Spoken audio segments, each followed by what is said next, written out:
para ele aqui, o Augustin, meu irmão mais velho, que o local dessa conferência seria um auditório, mas, infelizmente, a chuva, as mudanças climáticas fizeram com que o teto desabasse. Então, nós tivemos que adaptar essa sala para fazer a conferência, né, que é super importante para o desenvolvimento do minicurso que nós vamos estar dando aqui amanhã. Então, eu quero começar agradecendo a Universidade, o SESC, o meu programa de pós-graduação, o PGS, o programa de pós-graduação em educação, que possibilitaram que a gente fizesse essa conferência e o minicurso. Então, nós seremos meio rigorosos em relação à presença no minicurso, né, porque acho que é aquilo que a gente pode chamar de um pacote de discussões que envolvem história da África. Eu vou apresentar brevemente e agradecer a presença de todos, em especial da professora Maria Felícia Moraes, que, como todos sabem, acabou de ganhar um prêmio como uma referência em sociologia no país. Nós vamos fazer aqui uma conferência com uma tradução simultânea, que todos conhecem o Hassani, doutor Hassani, atualmente, recém-doutorado, que vai nos ajudar na tradução. E ao longo do minicurso, nós também teremos tradução de estudantes e estudantes, que é uma coisa muito importante, penso eu, na universidade.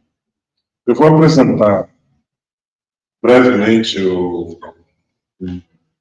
Augustin, o nome completo dele é Augustin Ferdinand Charles Holl. Ele tem uma formação, eu diria, francesa, né? De arqueologia, história, antropologia. Atualmente, ele é considerado um dos principais arqueólogos do mundo, se não o principal arqueólogo do mundo. Ele foi professor na França, professor em San Diego, na Califórnia, e professor em Xiamen, na China. Então, em todos esses lugares, ele desenvolveu pesquisas importantes e formou muita gente importante. Nos últimos 10 anos, 11 anos, na verdade, o Augustin esteve à frente como presidente do Comitê Científico da História Geral da África, os volumes 9, 10 e 11, sobre os quais nós vamos tratar durante esse curso. Então, e eu tive a oportunidade de conviver com ele esse período, na condição do vice-presidente do Comitê Científico pelo Brasil, e a própria ligação com a China tem a ver com outro vice-presidente do Comitê Científico, chinês. Eu acho que você deve estar acompanhando a relação China-África, que vem muito crescente. Bom, o que eu acho que é importante? Ele conduziu essa presidência de modo a assegurar que nós tivéssemos 221 capítulos dos 3 novos volumes, tá? Sendo que o primeiro volume é um volume 9, é um volume de revisão dos 8, que nós fizemos a tradução aqui na universidade, e o 10 e o 11 são novos volumes. Né? Então, nós estamos diante de um intelectual absolutamente importante, contemporâneo, e que espero que a gente aproveite o máximo possível a presença dele. Você quer dar uma traduzida rápida para ele? So, Professor Valter is just introducing you to the audience, just to let them know about yourself, about your experience, about what you have done in the area of social science, and mostly about the general history of Africa. So that's Okay, I follow it, but it have to be short. Okay, you can start. Okay, let's see. I need to have a computer. I move a little. Okay. Don't worry.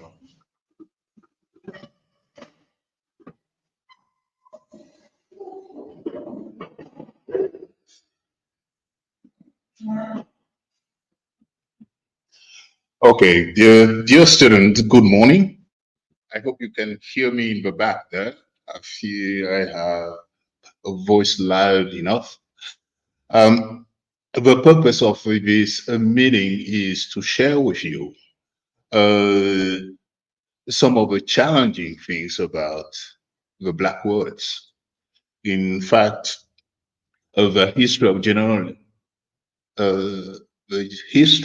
the general history of Africa project that was launched in the early 60s by the UNESCO is part of trying to reclaim the dignity of Black people on this planet.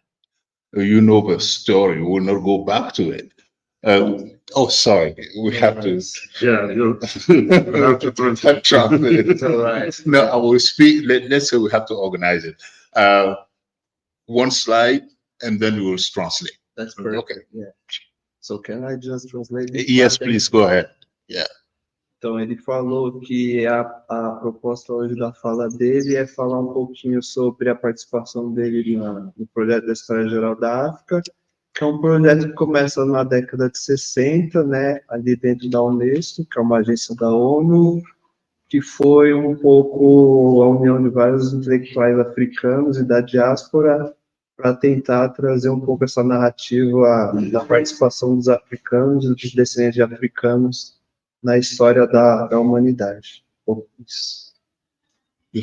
Okay, so to start with, let me explain the title of the presentation to you.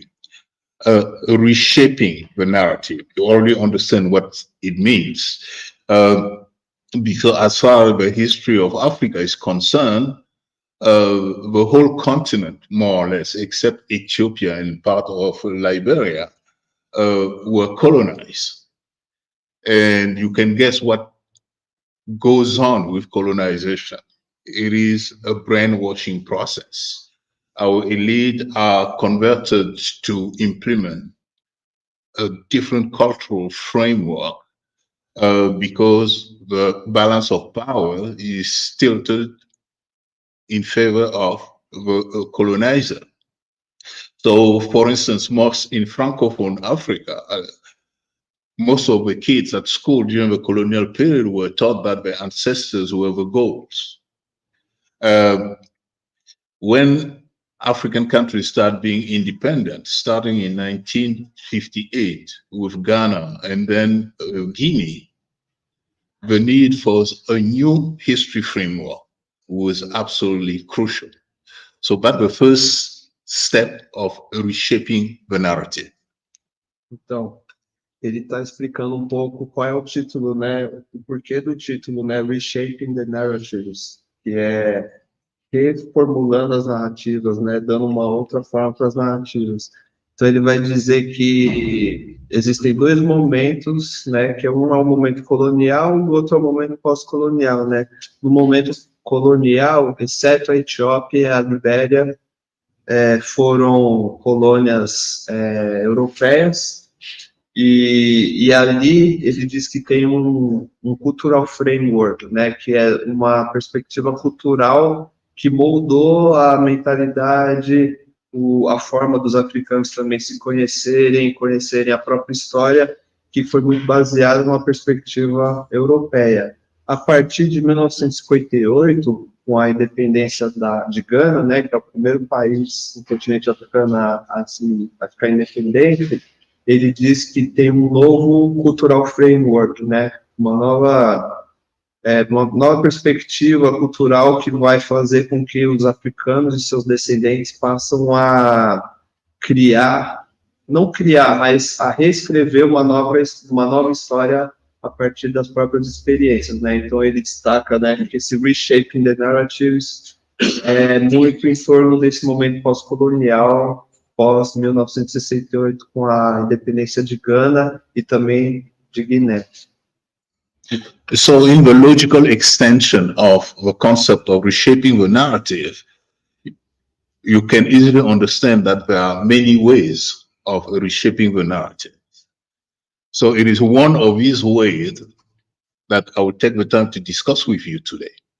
It is the framework that was set in place by the UNESCO to help African countries to write a narrative that fits a little better with the history of a continent, for a very simple reason, mostly two reasons. Writing history is culturally bounded. Historical research is a space for constant debate. That's why these two things go together. But it is generally the victors who write the history. As the saying goes in West Africa, when the lion will be able to tell their own stories, they will falsify the story of the hunters. Então, ele está dizendo que reshaping the narratives, né, essa reformulação das narrativas, que é um pouco do projeto, né, da história geral da África, ela tem duas perspectivas, né, de entender que a história escrita e tanto a história falada, né, a história que se prolonga ao longo do tempo, se constituem como campos de disputa, né? Então ele mostra essa perspectiva da disputa em torno de quem vai contar a história, né? Ele até usou a metáfora, né, de que geralmente são os vencedores que contam a história, não são os vencidos, né? Ele até falou que é o leão que conta a história e não é a presa que vai contar a história. Então ele está falando que reshaping the narratives, né?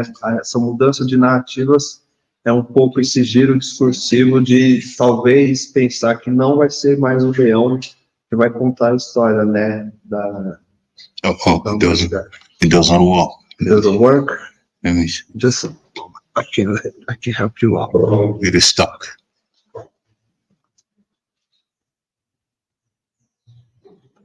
It is there. Okay, have to. Okay, thank you.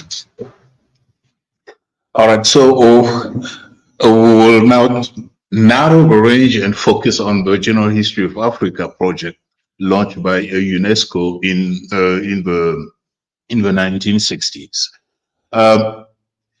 It is still an ongoing project, and it is a three-stage rocket. The first stage was launched at the independence time. I already told you that. And it resulted in the production of 8 volumes. It takes some 30 years to complete. And the second stage was launched in 2009 at conference in Tripoli that was funded by the regime of Muammar Gaddafi. And the goal was to use the material accumulated in the 8th volume that didn't circulate very well. It was not well distributed by UNESCO. UNESCO didn't know how to do business. They just store a book somewhere. So they were not easily available for academics either in Africa or in South America or wherever. So the goal of that second stage of the rocket was to extract the material from this volume and turn them into teaching material for schools, either basically in Africa first, maybe in the diaspora, in whatever country want to be implement this kind of curriculum change in the schools. And the third stage was initiated by the Federal Republic of Brazil, and it was launched in 2013 at Addis Ababa. It is in the process of being completed. the editorial team has completed its work. Now it is to the UNESCO to finalize the publications of these volumes. I will tell you the story of that volume. That's a very interesting story.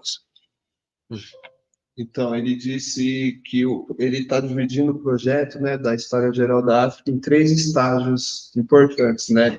Nesse primeiro estágio que ele identifica, ele diz que foi o começa, né, em 1960, na década de 60, e é a organização do material, né, que é dividido em 8 volumes, foi publicado nesse período, né, entre 81 e 98.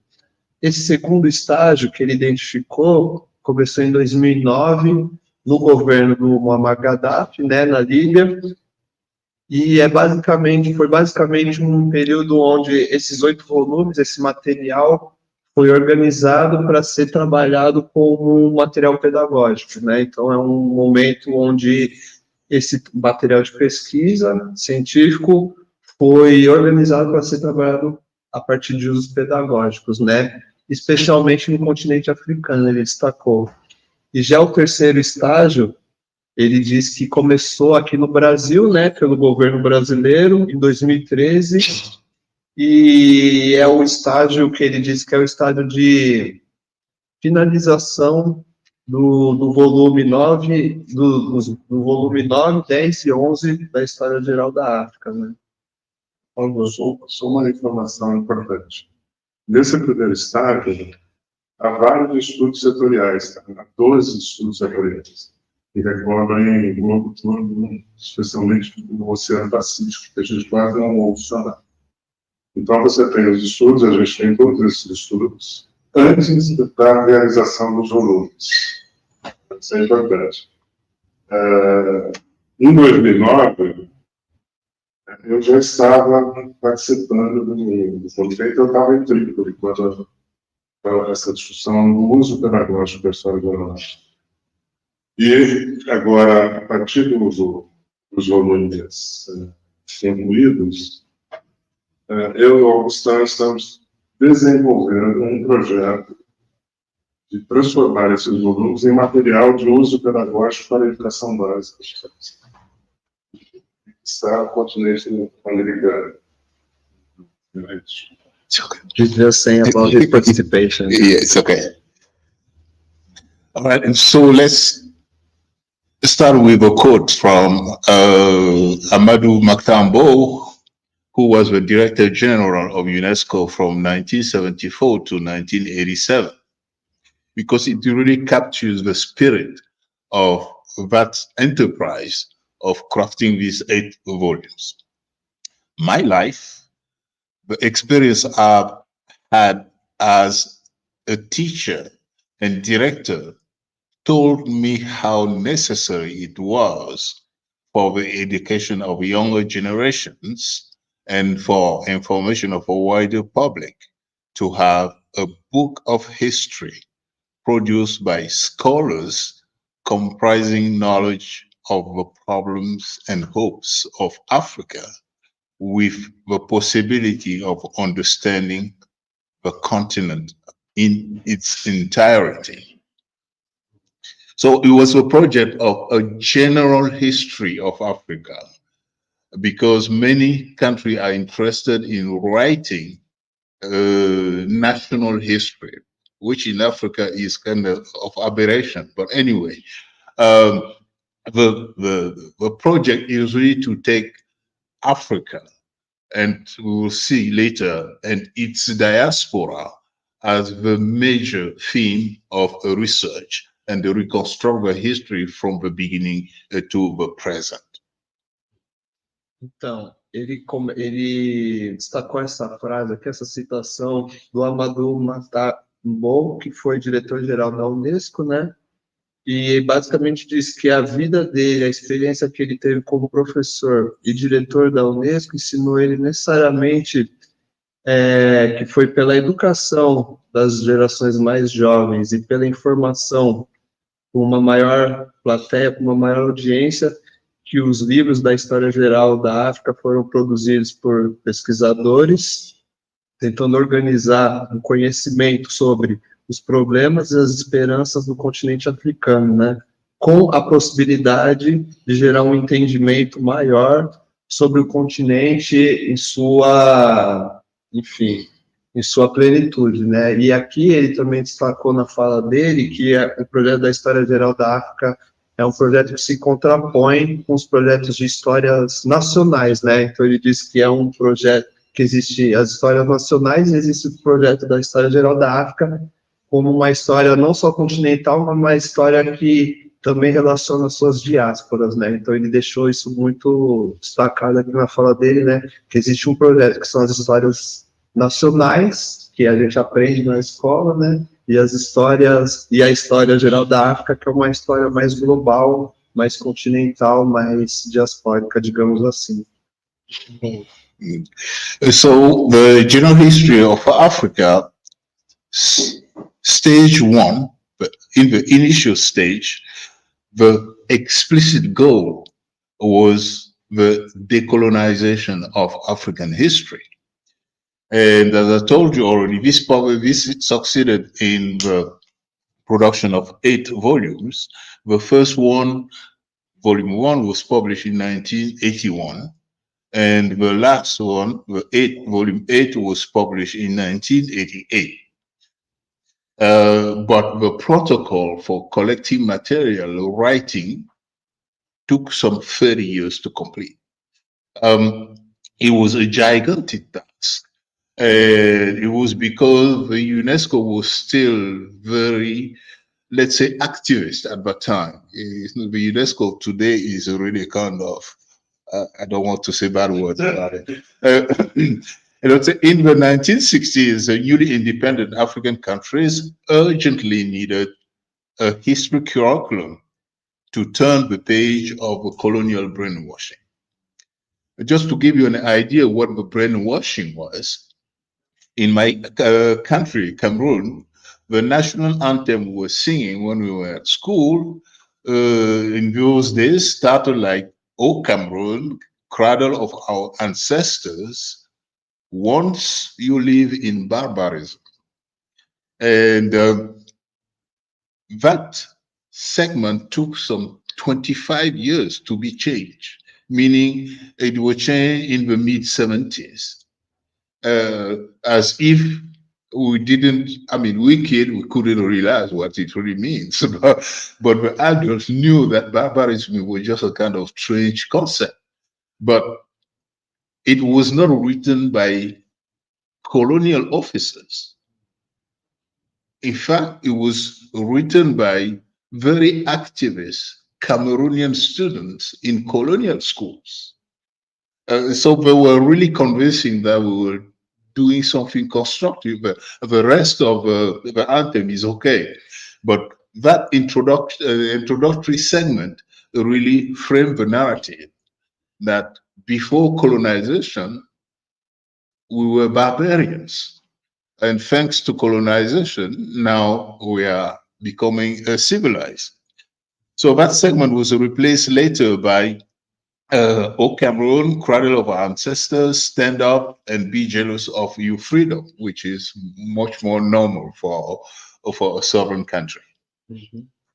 Então, ele começou dizendo que o projeto inicial, né, da História Geral da África, como ele disse, né, começou nos anos 60, e por conta dos documentos, do tamanho de informação, né, que eles foram encontrando, isso demorou 35 anos, mais de 30 anos para poder ser publicado, né?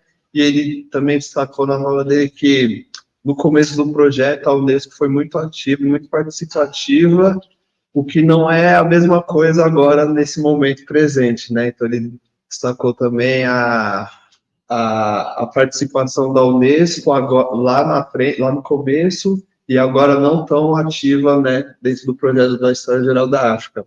E ele aqui colocou uma parte do hino nacional de Camarões, né, que é de onde ele veio, ele dizendo que ó Camarões, berço dos nossos ancestrais, que uma vez viveram na barbárie, né? E essa parte do hino foi trocada por ó Camarões, berço dos nossos ancestrais.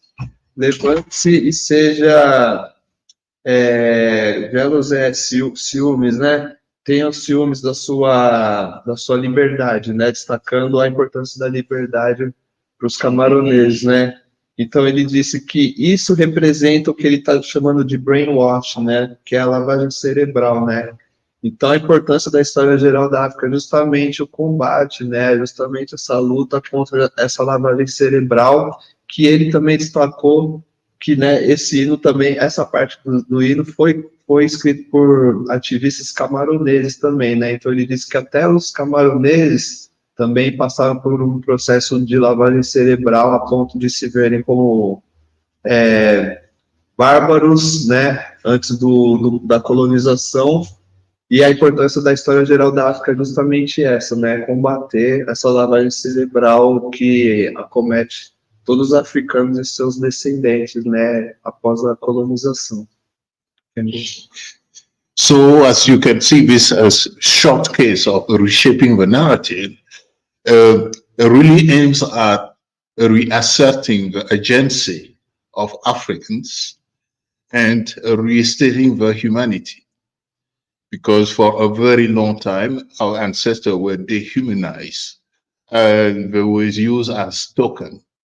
And by reshaping the narrative, we simply try to take what is ours, whether it was taken from us or not.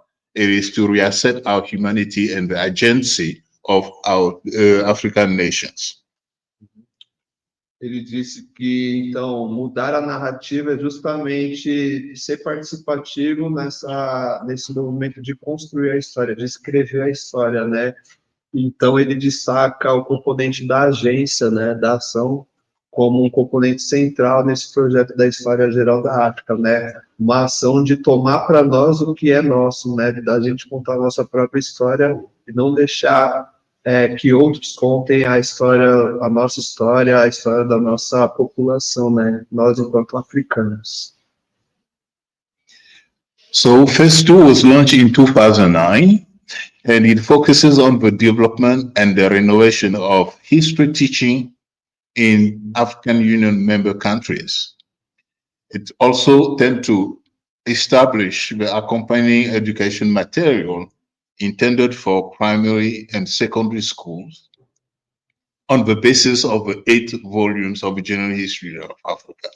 It's really very specific. It is not creating teaching material for the history of Africa from all the material which is available, because the general history of Africa has an agenda. It is an agenda to put the African in the center of our own history.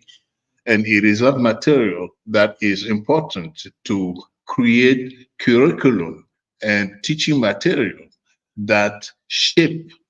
It is very clear. It is to shape the mind of African students to go in a certain direction. We can borrow the expression used by the United States, the manifest destiny. Try to train our children so that they share a common past, and by so doing, they can move in compatible directions.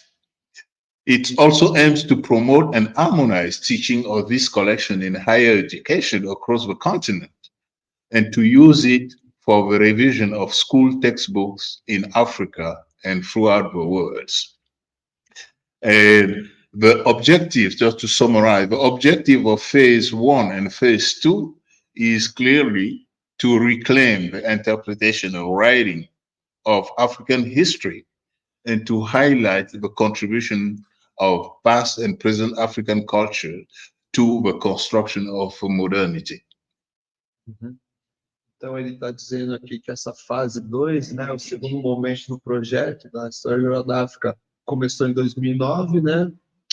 E aqui ele diz, né, que o objetivo desse projeto, dessa fase específica, foi de renovar o material curricular para alguns países membros da União Africana, né?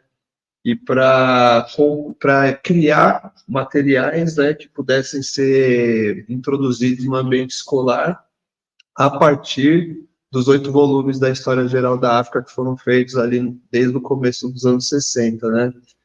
E aqui ele diz, né, que da importância do currículo escolar como um componente que forma a mente mesmo, né, que formata o pensamento e a consciência dos jovens estudantes, né, no continente africano, mas não só, né.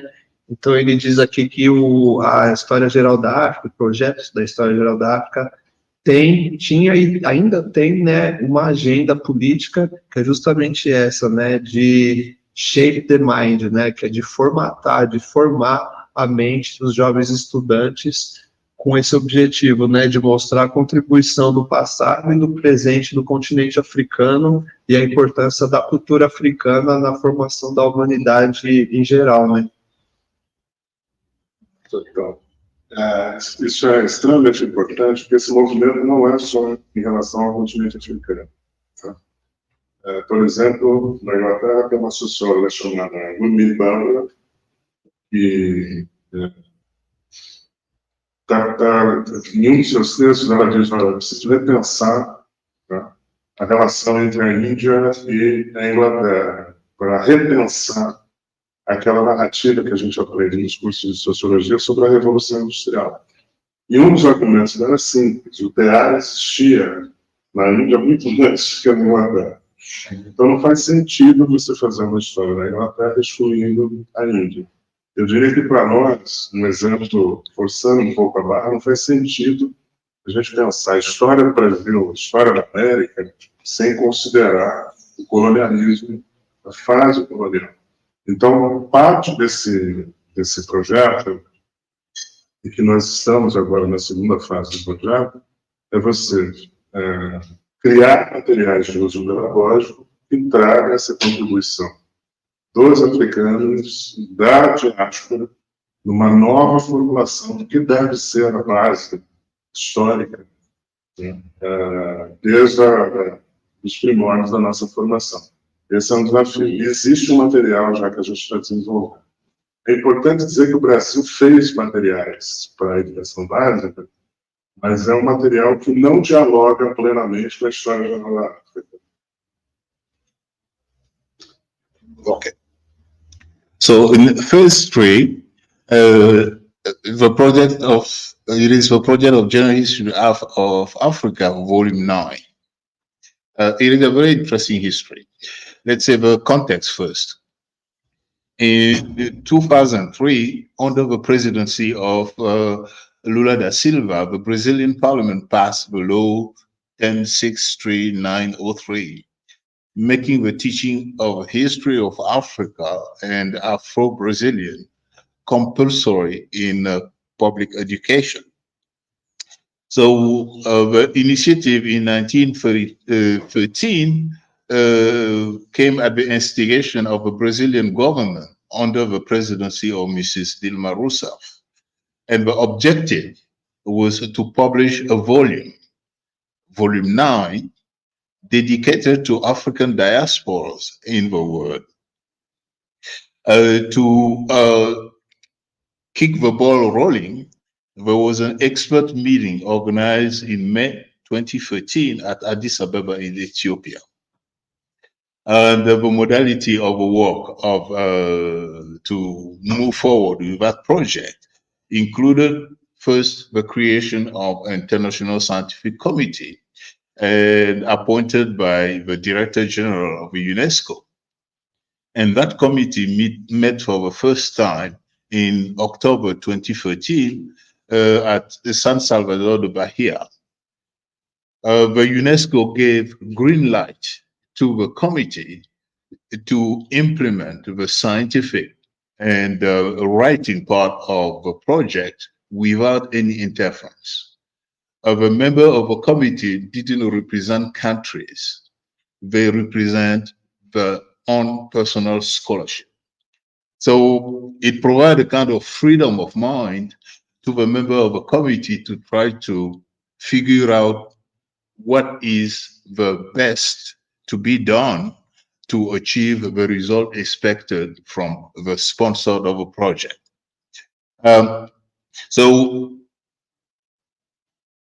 the committee came up with a very strange idea, because the first volume was published in 1981. And you can make the difference. In 2013, already have almost 40 years. Archaeological research was proceeding forward. Historical research is moving forward. So the first two volumes were almost obsolete.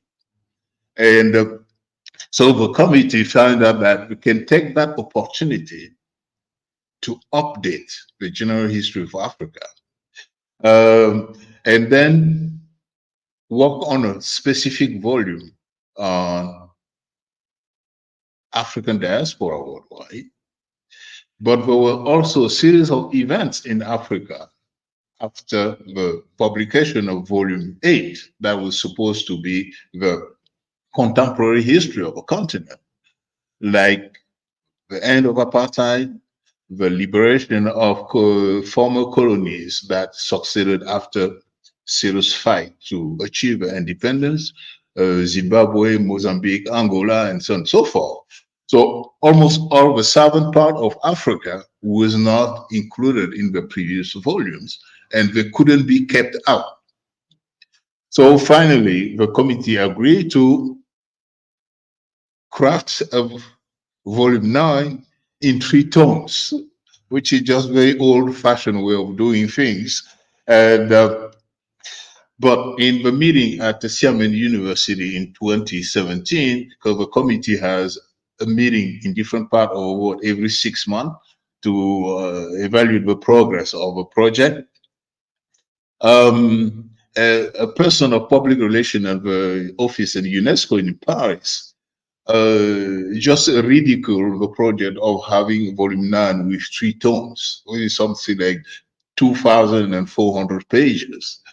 And he suggested simply to call it volume 9, volume 10, and volume 11. You know, make it simple. And the committee adopted that solution. That is why from that meeting, the project became the production of volume 9, 10, and 11. Então, aqui na terceira fase, né, ele destaca que é o momento da criação do 9º volume da História Geral da África, né? E aqui ele coloca um contexto histórico, né, que é um pouco sobre a implementação, né, da Lei 10.309, né, que acho que vocês já estão familiarizados, né, a importância, né, e a obrigatoriedade de trabalhar com a história africana e afro-brasileira na educação, desde o ensino infantil até a pós-graduação. E aqui ele fala que um projeto, né, do 9º volume foi meio que desafiador, porque ele se desdobrou entre 3, o 9º volume se desdobrou em 3 tomos, né, 3 livros que aí ele fala também, né, que os pesquisadores se encontraram em 2013 em Addis Abeba, né, na Etiópia, para conversar e para compartilhar um pouco as projeções e as expectativas do projeto. E a partir desse momento foi criado um comitê científico, né, da História Geral da África, e ele também destaca que esse comitê científico, por mais que os representantes fossem representantes de determinados estados nacionais, eles não representavam os interesses dos países em si, né? Eles representavam agendas de pesquisas, né, propriamente ditas, assim, né? Então isso também casa um pouco com o que ele falou lá no começo, de que o projeto da História Geral da África não é um projeto de história nacional, né? E aqui ele fala, né, que a História Geral da África, o volume 9 especificamente, ele se dobrou em 3 volumes, né? Pensando a atualização dos primeiros 2 volumes, né? Então ele diz que os 2 primeiros volumes, já em 2013, pareciam meio obsoletos, né? Então eles queriam contemplar algumas coisas como o fim da apartheid, que aconteceu em 94, a independência dos países africanos lusófonos, né? Então Moçambique, Angola, Cabo Verde. Então ele queria contemplar um pouco essa história da África contemporânea que não estava presente nos primeiros 2 volumes, né? Então o primeiro volume do volume 9, ele fala, até é engraçado, né? Que é o primeiro volume do volume 9 é um material de atualização. Já o segundo volume é um material pensado nas diásporas da África, né? Então, pensando no Caribe, as Américas e também a presença africana no velho continente, né? Na Europa. E o volume 3 também é um pouco a continuidade desse segundo volume, né? Então, ele está dizendo basicamente da formação do comitê científico nesse momento, da fase 3, e de como foi desafiador o volume 9, a criação do volume 9, né, que se desdobrou em 3 volumes, né? Então, ele falou que o diretor-geral da UNESCO sugeriu que, ao invés de pensar volume 1, 2, 3 do volume 9, fossem mais as continuidades, né? Então, volume 9, 10, 11 e 12, né? Então, é um pouco esse o presente momento, né? É o estado da arte do projeto. Não foi nada tão simples,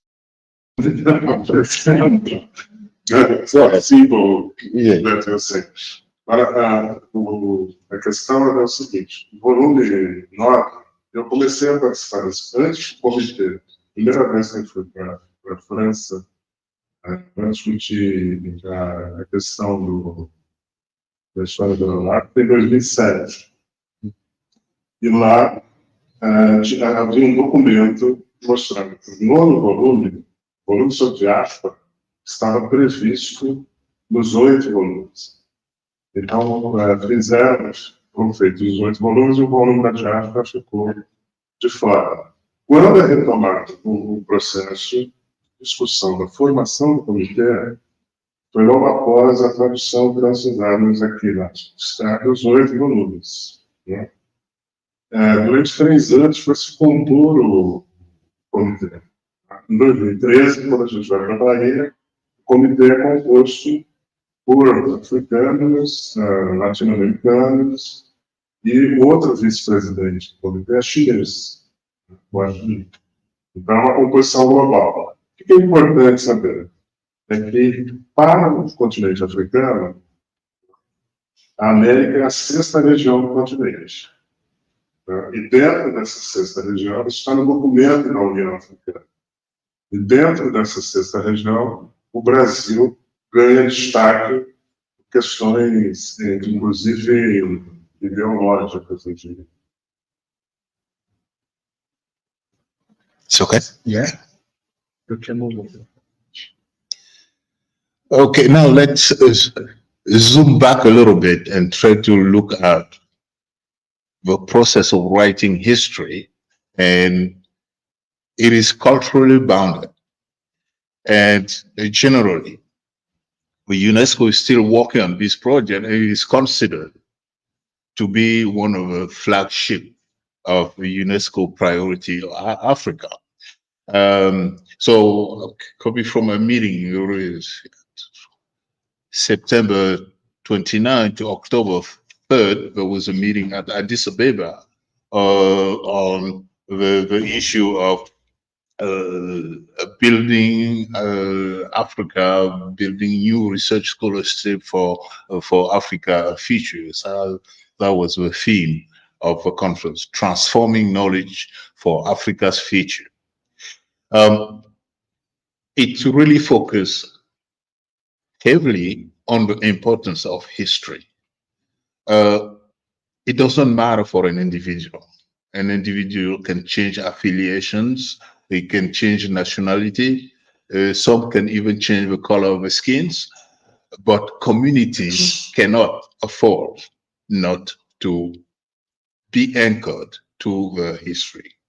And if they don't do that, it is at their own expenses. So our daily life highlights the importance of history in contemporary context.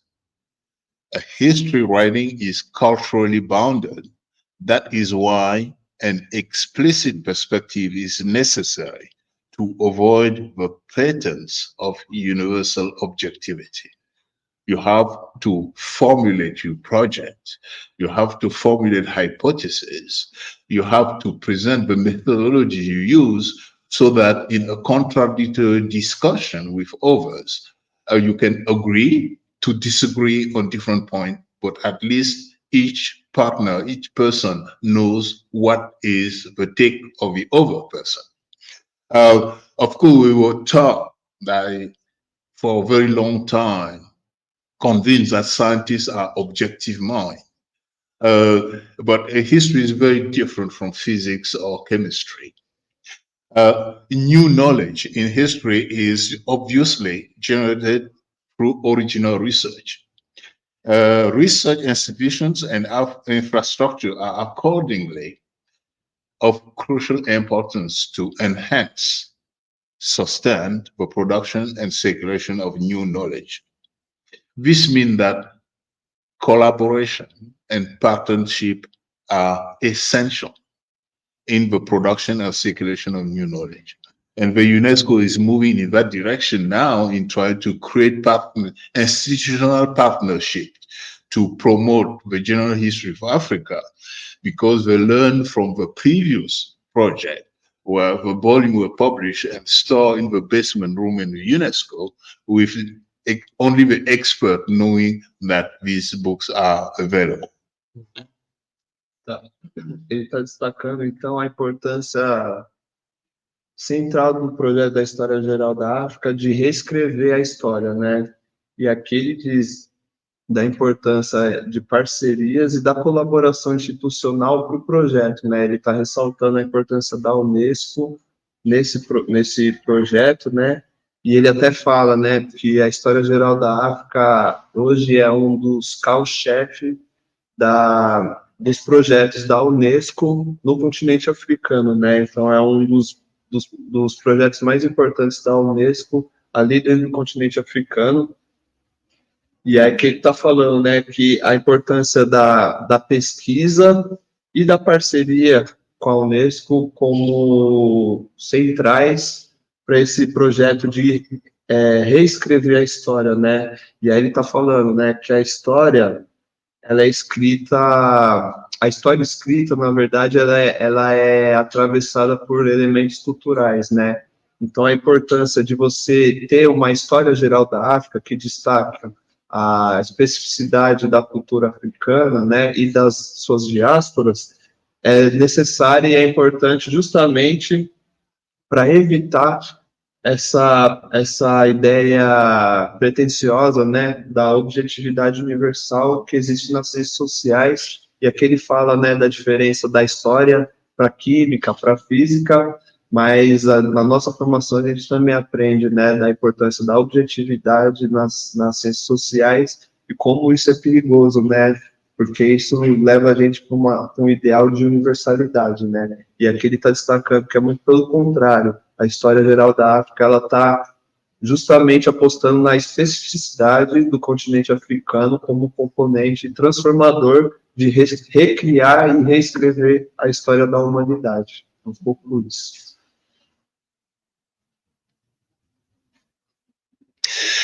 So to move on with that issue of writing history, there is a constant renewal of historical scholarship.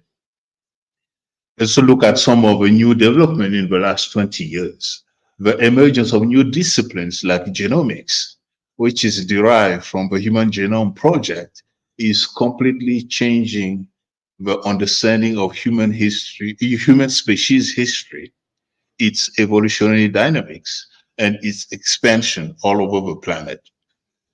New development in historical linguistics allow probes into the dynamics of formation and expansion of extension of languages.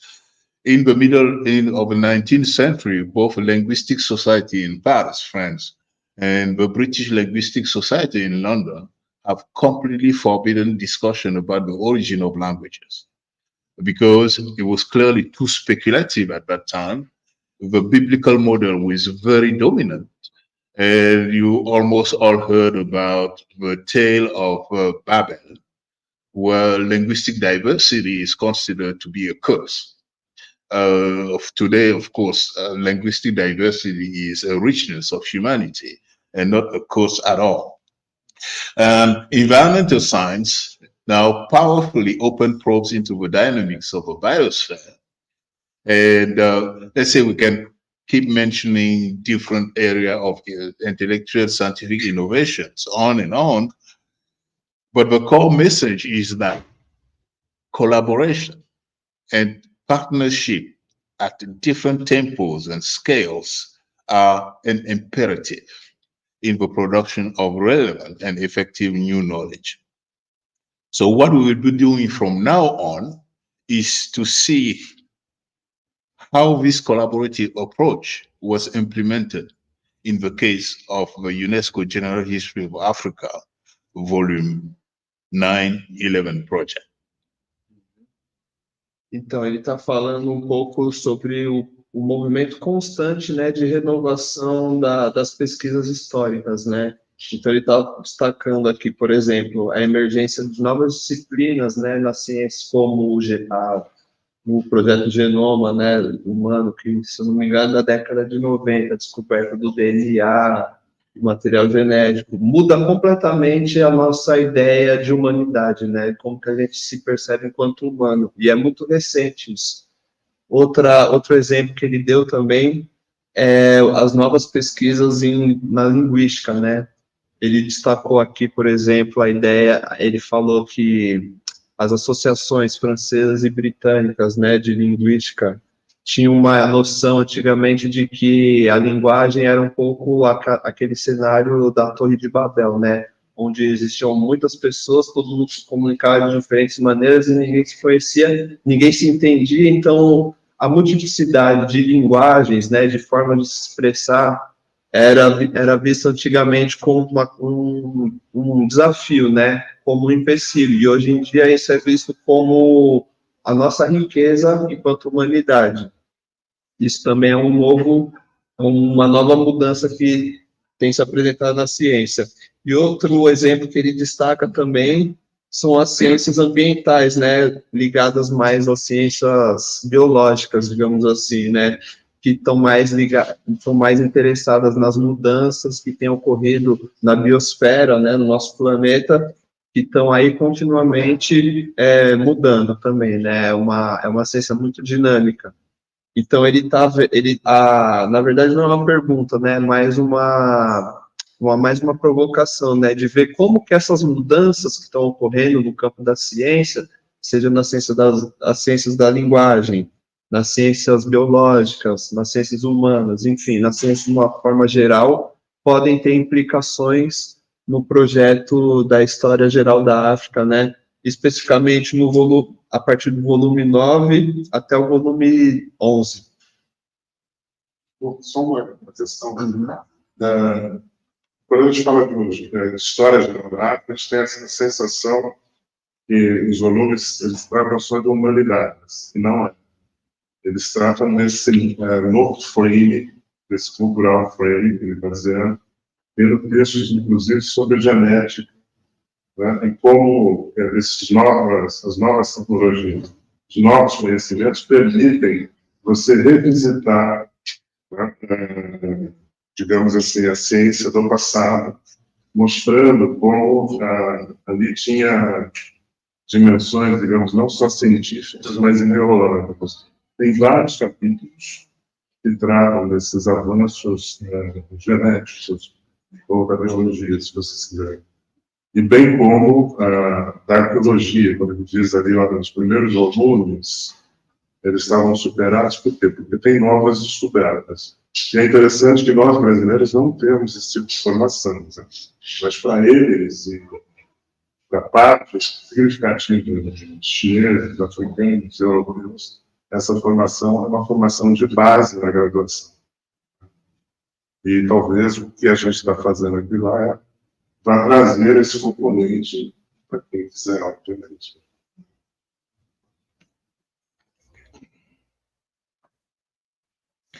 So now let's go through a brief analysis of each of the volume of a new segment of General History of Africa going on.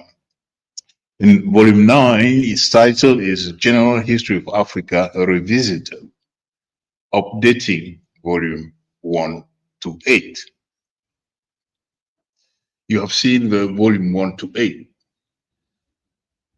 but they have to be revisited in one volume. So you can guess that the sampling has to be really drastic, and the selection of a contributor will really have to be based on those who can synthesize the material from different areas, bringing the new development in research in the fore, not presenting case studies. Ele está dizendo basicamente da importância do volume 9 como um volume de atualização, né? Ele está enfatizando isso, que o volume 9 é um volume de atualização de tudo que já foi feito do 1 ao 8, né? O que é importante? Cada volume novo, ele começa com fórmula epistemológica, ele fala também de epistemologia, né? E esse fórum epistemológico é para mostrar que nem todo autor, nem toda autora dentro do volume pensa da mesma forma.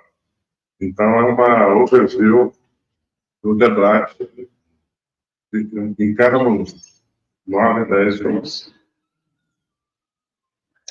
So to put the project into perspective, according to the culturally boundedness, the originality of the volume 911 project is anchored on three main dimensions. The first is the theoretical engine, meaning the concept that framed the whole project and that sustained its coherence. It is the concept of global Africa. It is crafted after the book Global Dimension of African Diaspora that was published by Professor Joseph Harris of Howard University in 1985. This encompassing concept allows to analyze the history of Africa and people of African descent worldwide within the same frame of references, without the break between Africa, diaspora, and so on and so forth. It is a seamless transfer, willingly or not, of people of African descent in different parts of the world, and they carry with them the identity, the culture. They survive in some parts, they do not survive in others. So it is looking at this back and forth between all people of African descent worldwide that is summarized under the concept of global Africa. The second is the formulation of new systematics of human historical experience. In the Western academia, the human time is divided into segments. Start with prehistory, then you have proto-history, and then you have history. History being considered as access to civilization, more or less. I don't know if you have been aware of a speech of French President Sarkozy at the University Cheikh Anta Diop in Dakar a few years ago, when he summoned Africans to enter history. It is clearly a Hegelian perspective, but for that great scholar Sarkozy, where Africans are still out of history and they will try to enter.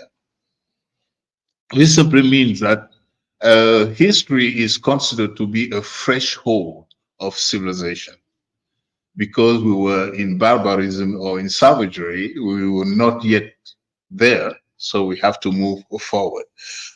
So the General History of Africa project replaced that segmented view of human historical experience into a seamless continuity from the origins to the present. But for practical reason, it is divided into different periods. The initial one, as the saying goes, when human history really started, for archaeologists, it started with the production of the first stone tools, some 3.3 million years ago. But it is the initial history of Africa that ends. The boundaries are always a little debatable, but for Africa, it ends with the emergence of Egypt, pharaonic Egypt, which is the start of ancient history, And that ancient history end up with the encounter of non-African powers, Europe and Asia. That's the beginning of modern history. And finally, in four, we have contemporary history, which is the present time we are living in. So the project emphasized this continuity with accelerations and slowdown, but not seizure from one period to the next. There is not a litmus test to move from prehistory to history. It's quite long, but to finish that slide. And so third, each volume, that is one of the major innovation also, start with a kind of self-reflections about scholarship. Each volume starts with an epistemological section that is part of a reflective approach adopted that outline the theoretical and empirical challenges to be addressed and formulates how to address them in the light of the overarching Global Africa Initiative. So the project is a grand-scale experiment in the production of new historical knowledge articulated on an explicit theoretical framework. É um projeto grandioso, assim, né? Ele fala que a originalidade, né, dos volumes 9 até o 11º, eles estão ancorados basicamente em 3 dimensões principais, né? A primeira é a ideia de Global África, né, que está no trabalho do Joseph Harris, que é uma ideia de que existe, queira ou não, existe um cultural framework que ele usa, né, que associa, ou que liga, ou que relaciona todos os africanos e os descendentes através da diáspora, né? Então é um pouco essa ideia de Global África que está por trás do projeto. Essa é a primeira dimensão. A segunda dimensão é a formulação, na verdade, a quebra de paradigmas de como se entender a história da humanidade, né? Então, essa ideia de que a gente foi ensinado, né, assim, de que existe a pré-história, a proto-história e a história, né?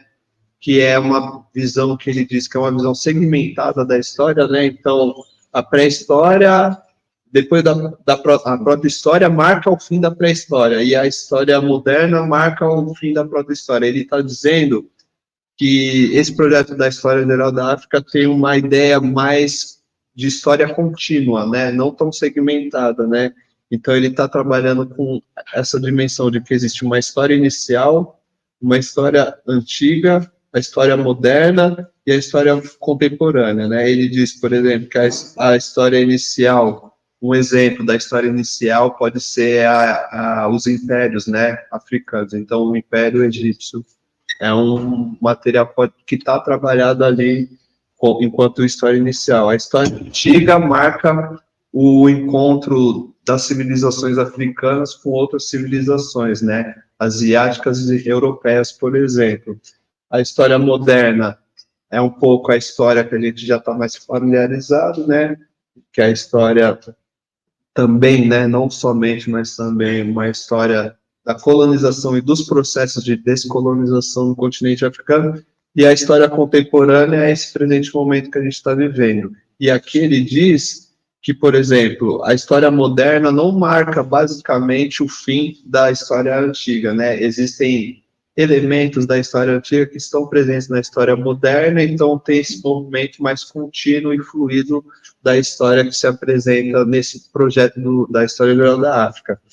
E a terceira dimensão que ele está dizendo é de que existe uma seção epistemológica em cada volume, né, que tem um approach mais reflexivo, né, uma perspectiva mais reflexiva, tentando articular os elementos teóricos e empíricos e os desafios, né, empíricos que aparecem a partir dessa ideia de Global África, né?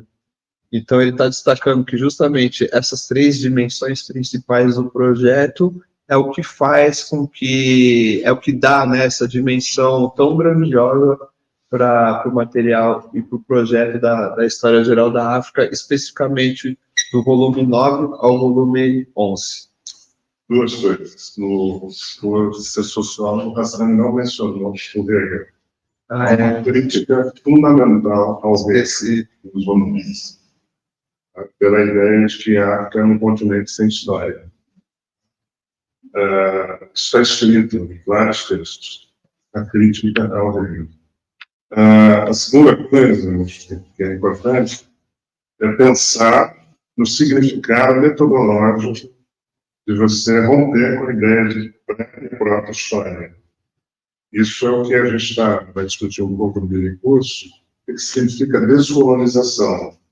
Descolonização não é pertencer à classe, é uma outra discussão. Né? Uma outra discussão que os africanos estão fazendo muito antes da classe. Então, eu acho que é super importante isso. E no fim, né, acho que é uma informação que é importante. Há um número da revista contemporânea, não sei qual é o número, mas que eu estou vendo no celular. Há um número da revista contemporânea que começa exatamente com o Joseph Harris. É um número de 2020, o último número de 2020, é um dossiê sobre diáspora, inclusive com texto do Augustin e outros membros do comitê científico, que começa com o Joseph Harris. Acho que é isso. Okay. Okay, let's go back to the project. Now we'll look at a little more details of the structure. We'll not go in more details than that. So volume 9, A General History of Africa Revisited, is devoted to the updating of the published volume 1 to 8. You're already very familiar with that. For very reasons that are repeated here. You know, teaching is the art of repetition. You see the same thing over and over, using different words. So since the publication of volume 1, just taking that example, in the early 1980s, archaeological, paleontological, and historical research has completely changed the understanding of a continent past. So updating 8 volumes in one is clearly a very, very challenging exercise. And the updating is organized in 4 sections, each edited by a coordinator. Tá, ele está destacando justamente o desafio que é, né, o trabalho de fazer esse volume 9, que é justamente isso, né, de você organizar e sintetizar tudo que foi produzido, né, em 8 volumes em somente um, né. Então, desde 1980, ele fala, né, desde 1980, quando o primeiro volume foi publicado, até os dias de hoje, diversas descobertas arqueológicas, paleontológicas, históricas foram feitas, e isso muda completamente, né, descobertas empíricas que mudam completamente o campo do conhecimento e também o nosso entendimento do que é o continente africano, né, digamos assim. So you have a template of a volume 9, which is it is ready.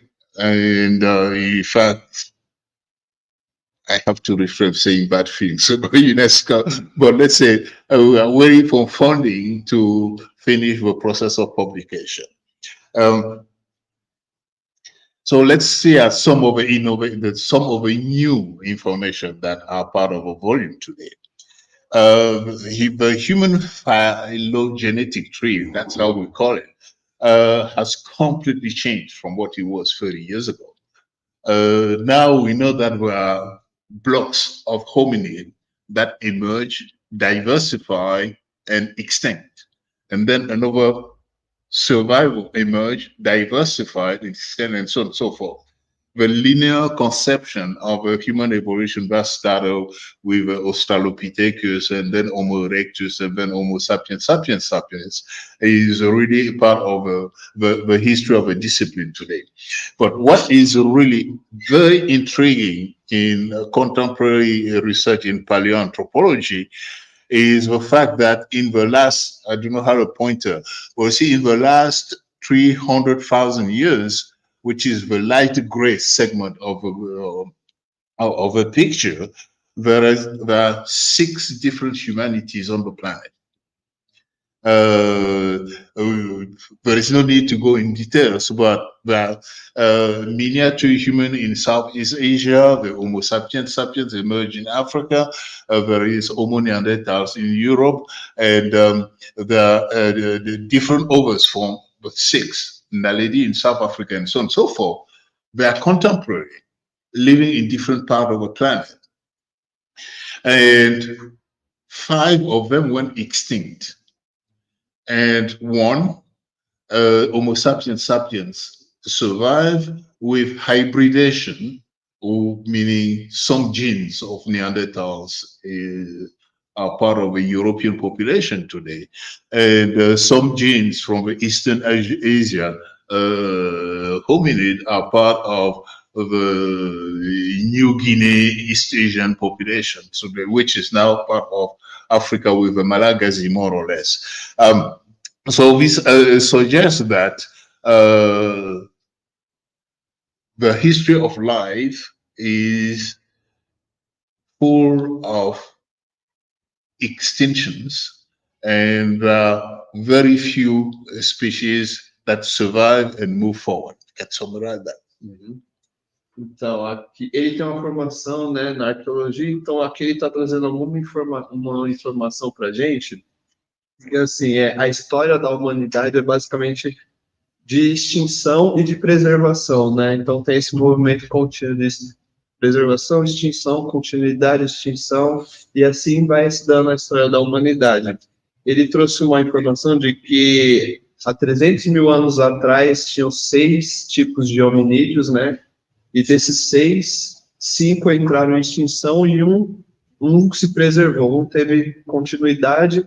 E essa forma de hominídeo, né, que se preservou, se hibridou, né, com uma espécie de Neandertal, né? Então preservou características dos Neandertais. E aqui ele está mostrando, né, justamente isso, de que essa história, né, linear que a gente tem, né, da humanidade, né, aquela ideia de que tem um homem que anda, que não anda, né, ele anda engatilhado, depois ele vai fazendo assim, o corpo vai ficando reto e depois gera o humano que a gente já conhece. É uma ideia linear que, na verdade, ele está desmistificando, e ele está trazendo uma outra ideia de humanidade, né, uma ideia de que a humanidade ela foi feita a partir de extinção, preservação, continuidade, extinção, preservação e continuidade. Talvez o elemento mais fundamental aí seja a extinção, que é uma coisa que acontece constantemente, né? É um pouco isso que ele está destacando aqui para a gente. Muito bom. Eu queria falar uma coisinha sobre isso. Eu fiz a revisão técnica desses volumes. Na época que eu fiz primeiro grau, a gente aprendia as eras glaciares. Provavelmente alguns de vocês não aprenderam, porque mudou para pior distante. Então, ele está reformulando, esses volumes reformulam toda essa discussão de mudanças das eras glaciares. Aí a dimensão paleoambiental. E é muito importante isso, porque vai mostrar exatamente isso que ele está dizendo, no momento em que essas 5 espécies desaparecem, permanece uma. Então, essa é a primeira coisa. A segunda coisa, tem um problema de datação. A gente não falou, mas deixa eu falar.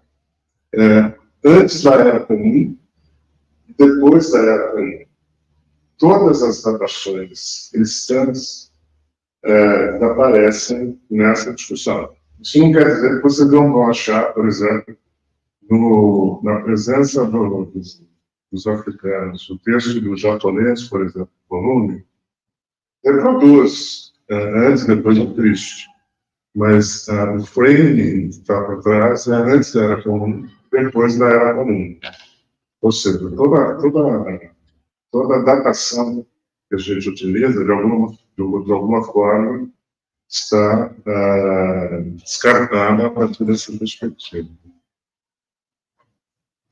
Okay, let's move forward.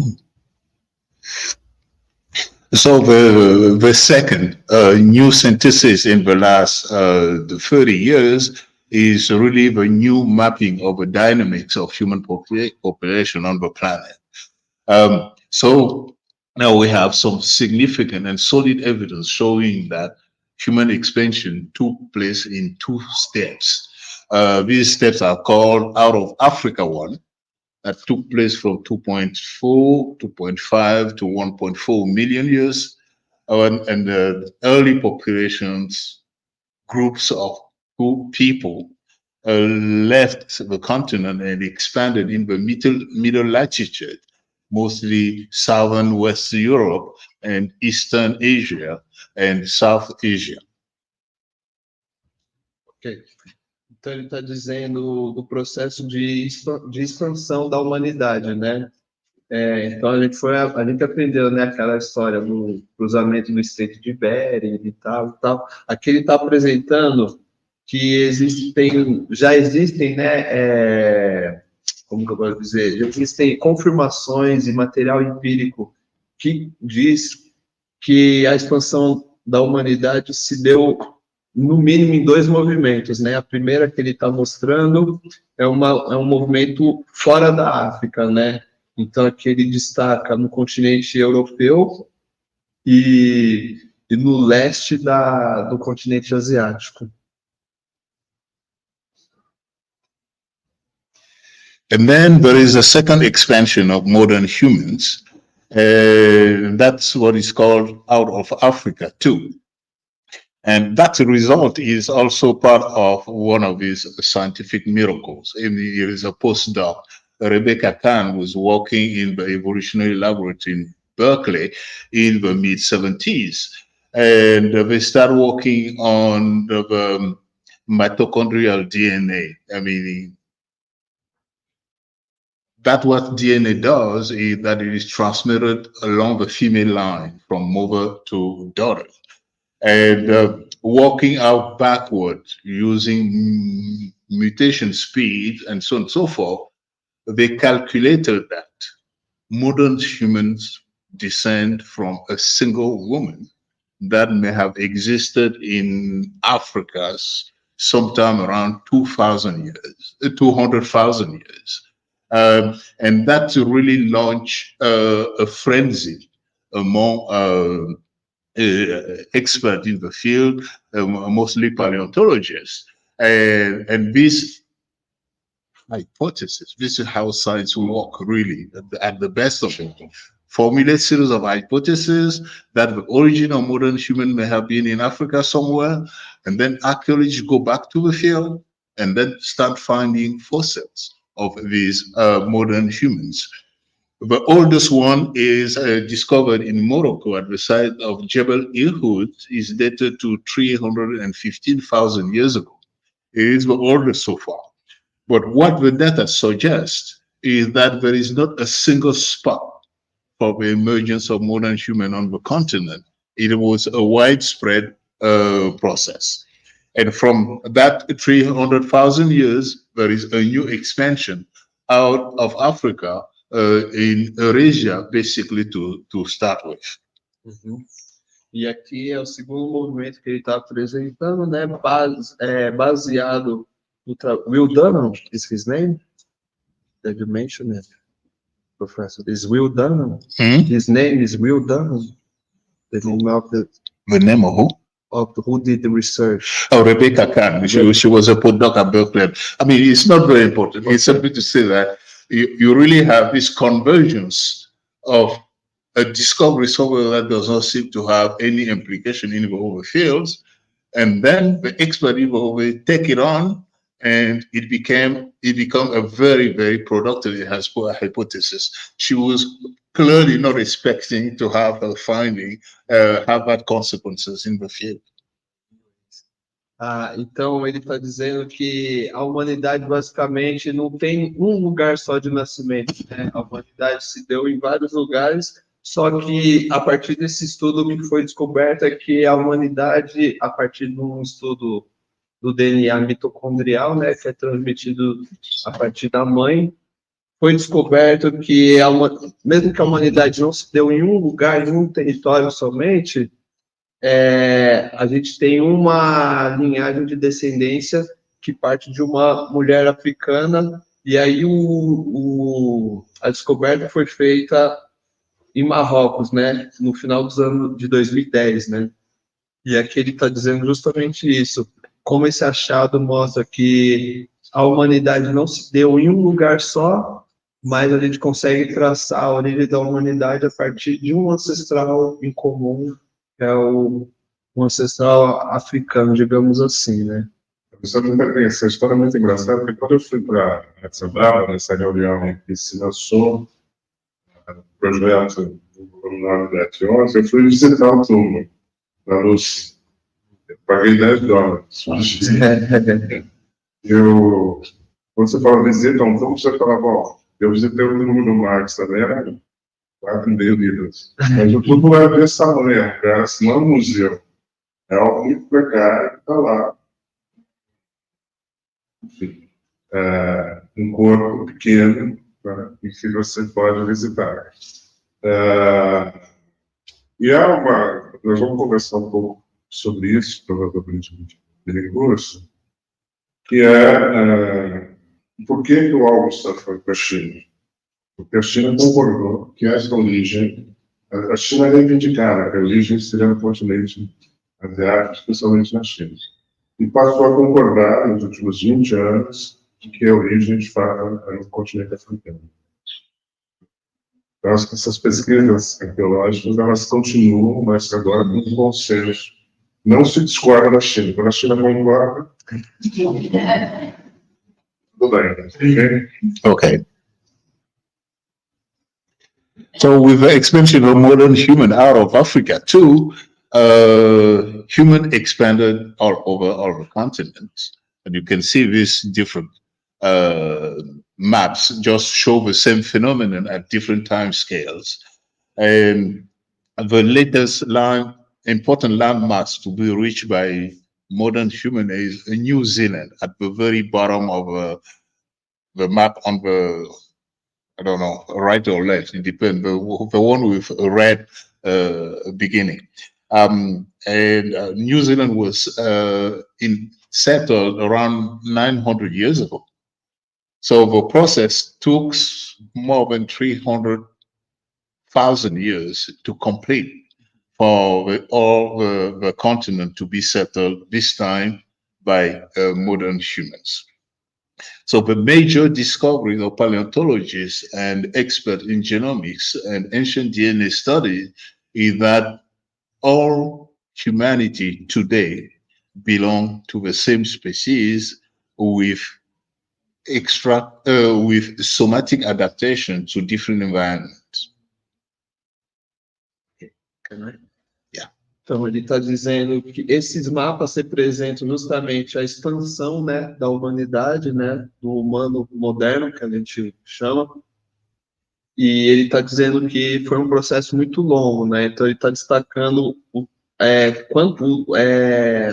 demorou muito tempo para que esse processo realmente se completasse, né? E aí ele disse justamente da Nova Zelândia, né? O último hominídeo chegar na Nova Zelândia, que é um continente muito afastado dos outros continentes, e ele disse justamente isso, que hoje já se tem o consenso de que a humanidade descende de uma mesma espécie, né? De uma mesma espécie, entretanto, a espécie foi se desenvolvendo e criando e se adaptando a partir de, não mecanismos somáticos, mas foi se desenvolvendo a partir do território do ambiente que ele estava se adaptando, e isso marca justamente as diferenças que a gente tem hoje em dia em torno de fenótipo, genótipo.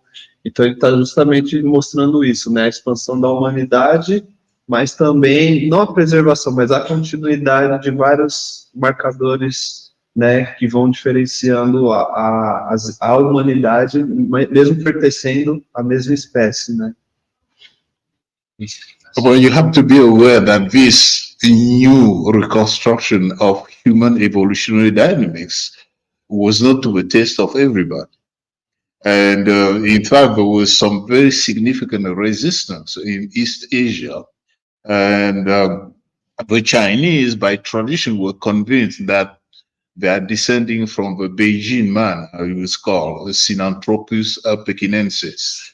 And so they were taught that at school, and it is common knowledge in China. So when these new sentences emerged, there was really a front of resistance in East Asia, mostly Chinese and Japanese. So the Chinese Academy of Science commissioned a huge research program that was carried by a research professor at Fudan University, Mr. Li, he presented his result with a kind of, he has a very good sense of humor. So he was interviewed about his research that was based on, this is the largest ever genomic research carried in the world. 100,000 samples of all population of China were tested, and the DNA was cracked, and they put graphs of all these population differentiated through time. And in his interview, he just says, half joking, half serious, when I was young, I was told that our remote ancestors came from Beijing man. But as a scientist, the result of my project are clear and obvious. The ancestors of all Chinese population came from Africa between 800 and 70,000 years ago. That wall of resistance fell, and because Japan was settled from China, the Japanese keep some kind of resistance, but they couldn't, simply because the origin of the settlement in Japan coming from China, if the inhabitants of China ultimately are part of a new Homo sapiens sapiens expansion, the Japanese couldn't just construct a new wall around it. So finally, they accepted the result of a new genomic science and so on and so forth. But it was really not that simple for this very strong culture to accept that the remote ancestor came from Africa. We just say, oh, we are African. It's very scary. O professor Valter antecipou um pouco, né, porque ele disse que é justamente essa disputa em torno do consenso para saber de onde que a humanidade teria sido gerada, né, originada. Então, ele disse um pouco desse trabalho do Mr. Li, né, na China, que foi, acho que, segundo ele, um dos trabalhos que mais teve, material para fazer a pesquisa, né, acho que 100 amostras, né, de material genético para fazer a pesquisa, e a partir desse estudo, que demorou um bom tempo, ele constatou mesmo, de fato, de que a humanidade teria sido gerada ali no continente africano, né? Então, a partir desse estudo, o Mr. Li se deu conta, e ele fala, né, numa entrevista que o Mr. Li falou, poxa, eu fui ensinado de que a humanidade, a gente, enquanto humanos, tinha sido gerado do homem de Pequim, né? E aí, ele mesmo abriu mão da ideia de que o homem asiático, né, digamos assim, foi originado desse Beijing Man, para começar a trabalhar com essa ideia de que o homem, a humanidade, no geral, foi originada no continente africano. Então, ele estava falando um pouco do que o professor Valter disse, né, de que os consensos, as disputas em torno de onde que o ser humano se originou ainda está vivo, e de que não existe um consenso 100%, né, mas existem já muitas evidências empíricas de que o homem, não o homem, mas a humanidade surgiu no continente africano e tem um ancestral em comum que nasceu na África. Bom, empiricamente, tem umas discussões, tem uma questão muito interessante. Em 2014, nós fomos para Yokohama no International Sociological Association Congress, e o programa tem a maior Chinatown, a segunda maior Chinatown do mundo. Né? E assim, você atravessa, nós estávamos de um lado, para atravessar a rua, estava uma Chinatown que era tudo 50% das Chinatowns, por razões óbvias. Mas os chineses, eles conhecem a estrutura da língua, e, portanto, eles sabem japonês. Bom, então você começa a verificar que, de fato, essas histórias, elas guardam possibilidades empíricas de você visualizar essas origens. Isso é muito forte, né? Essa é a primeira coisa. A segunda coisa, tem um conflito. Esse Li que ele está falando é um biólogo, não é o mesmo Li que é vice-presidente do Comitê Científico, que tem capítulos sobre a China nos volumes, se não me engano, no volume 9 e 11, no volume 11. Mas a pesquisa do Augustin, né, que é historiador, mostra que a relação entre China e África é pelo menos datada do século VII. Ou seja, a africanos que inventaram a chinesa.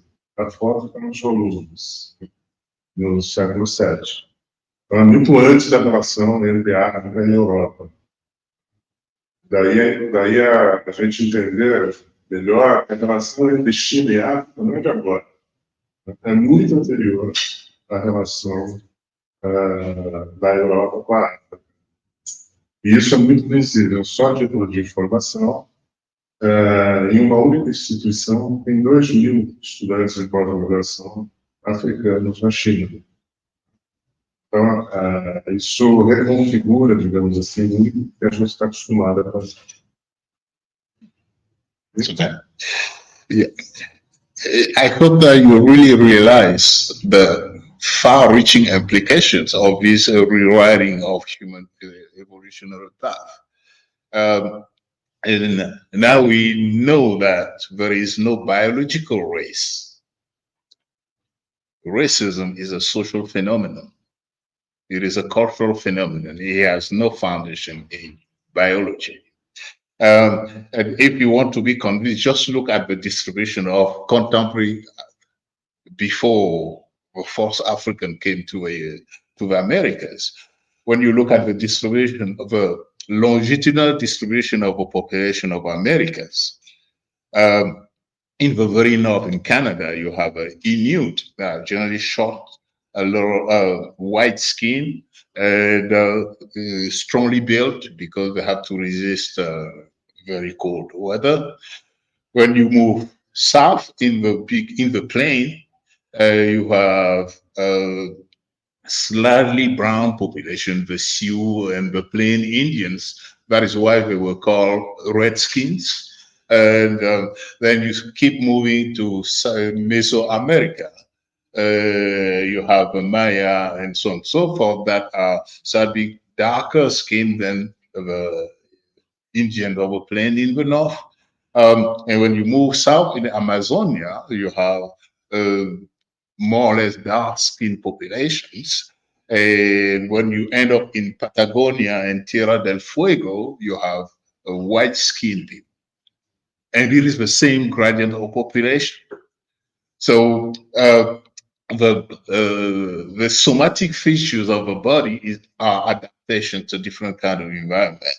And now the lightening of skin is really well studied, and we have some evidence of Bronze Age population in the Russian plain was black. So the lightening of skin is now correlated to the degree of sun in different parts of the planet.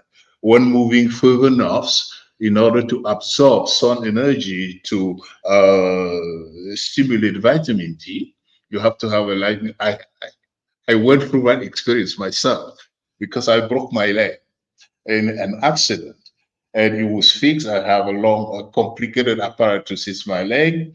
And after 3 months, couldn't produce bone because I had a high deficit of vitamin D. And all my children were when we were born in France or in the United States, were given extra vitamin D because the skin preclude the absorption of sun energy because the sun is not enough. So dark skin protects against nocive ray of the sun and so forth. So all these dynamics are well known today.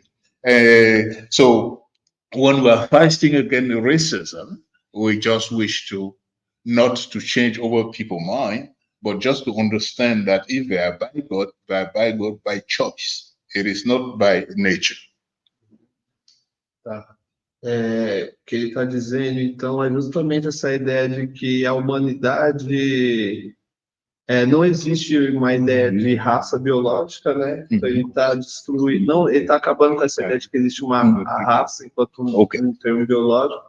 Ele está falando que a raça é uma função social e ele deu alguns exemplos, né? Ele falou, se a gente olhar longitudinalmente, né, desde o Canadá até a Patagônia, no extremo sul da Argentina, a gente vai ver variações e gradações de populações nativas, né? De diferentes tonalidades de pele, e todos isso que ele está chamando, né, de elementos somáticos, são o que distinguem a humanidade em termos de onde que ela pertence, onde que ela está, como que ela se adaptou. Então ele deu o exemplo, né, da pele, a pele mais escura, como um fator de adaptação a regiões onde a incidência de sol é maior. Então, essa ideia de que existe diferentes raças, né, que a raça foi originada de forma diferente, é uma falácia. Então, ele está falando justamente isso, né, de que o combate ao racismo, né, a gente lutar contra o racismo, não é, em tese, mudar a mente das pessoas, mas é mostrar de que existem alguns elementos que são falaciosos, outros não, e apresentar algumas evidências.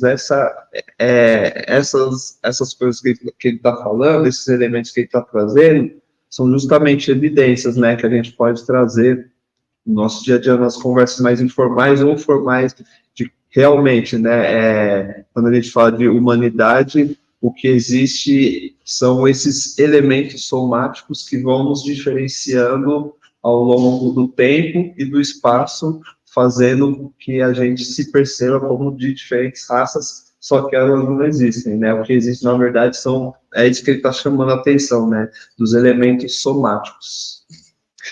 Okay, so we have to speed a little bit. I don't want you to be starving here. But I really made a post that you really understand the implication of this new way of understanding the human phenomenon. So let's move forward now and summarize what is the contribution of Volume 9. It brings to the fore the result of 40 years of environmental, paleontological, and archaeological research and the scholarship since the publication of the General History of Africa, Volume 1, in the early 1980s. It explored the epistemological consideration involved in the writing of history of Africans and the diasporas. Today, provide a digest of General History of Africa, Volume 1, 8, to allow the readers to have a global assessment of a project from its initial stage to the present. And it offers an update on the initial history of the continent, synthesizing archaeological, paleo-environmental research on human origins, genomics, language mapping, technological evolution, food production, and the emergence of cities, states, and kingdoms. And finally, it presents an update of the ancient and modern history of Africa, the encounter with non-African powers, with the immediate and long-term consequences. Ele está dizendo, então, que o volume 9 é justamente o resultado de 40 anos, né, de desenvolvimento de pesquisas arqueológicas, da paleontologia, da antropologia, que trazem justamente esses novos achados, essas novas descobertas, né? E então não é à toa que a gente está conversando, né, sobre todo esse material sobre origem da humanidade, né, que tem relação com o genoma, com o mapeamento da linguagem, com a evolução de tecnologias, a evolução e a produção também de alimentos, e a emergência de cidades, estados e os reinos, né? Então, tudo isso está associado e está ligado no desenvolvimento desse nono volume da História Geral da África, que é um volume de atualização e é um volume que traz novos achados, novas descobertas científicas que ajudam a gente a entender um pouco, não somente a origem da humanidade, mas o desenvolvimento, né, da humanidade até o momento contemporâneo.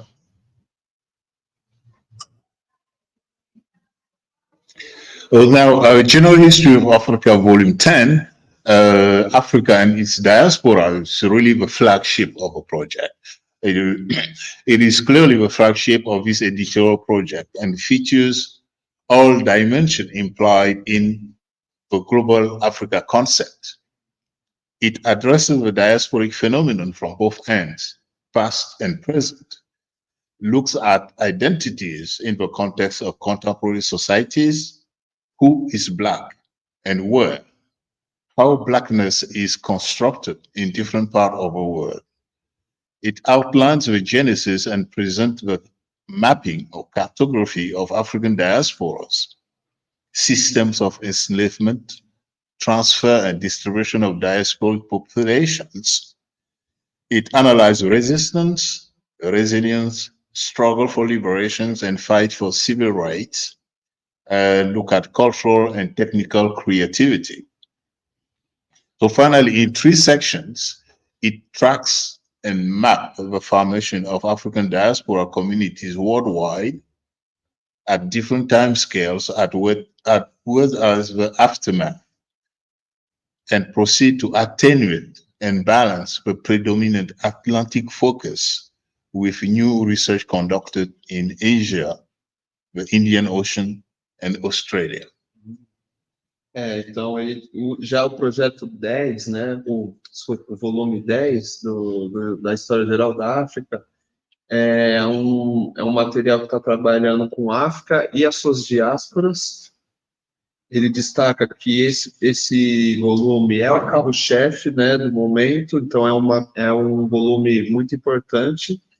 E ele diz que o que eles estão trabalhando nesse 10º volume é basicamente trabalhar com as identidades que foram formadas a partir da descendência africana, né? Então, quem é negro, quem não o que é ser negro nas sociedades contemporâneas. Ele também está tentando desenvolver a gênese, né, de uma cartografia das diásporas africanas, né?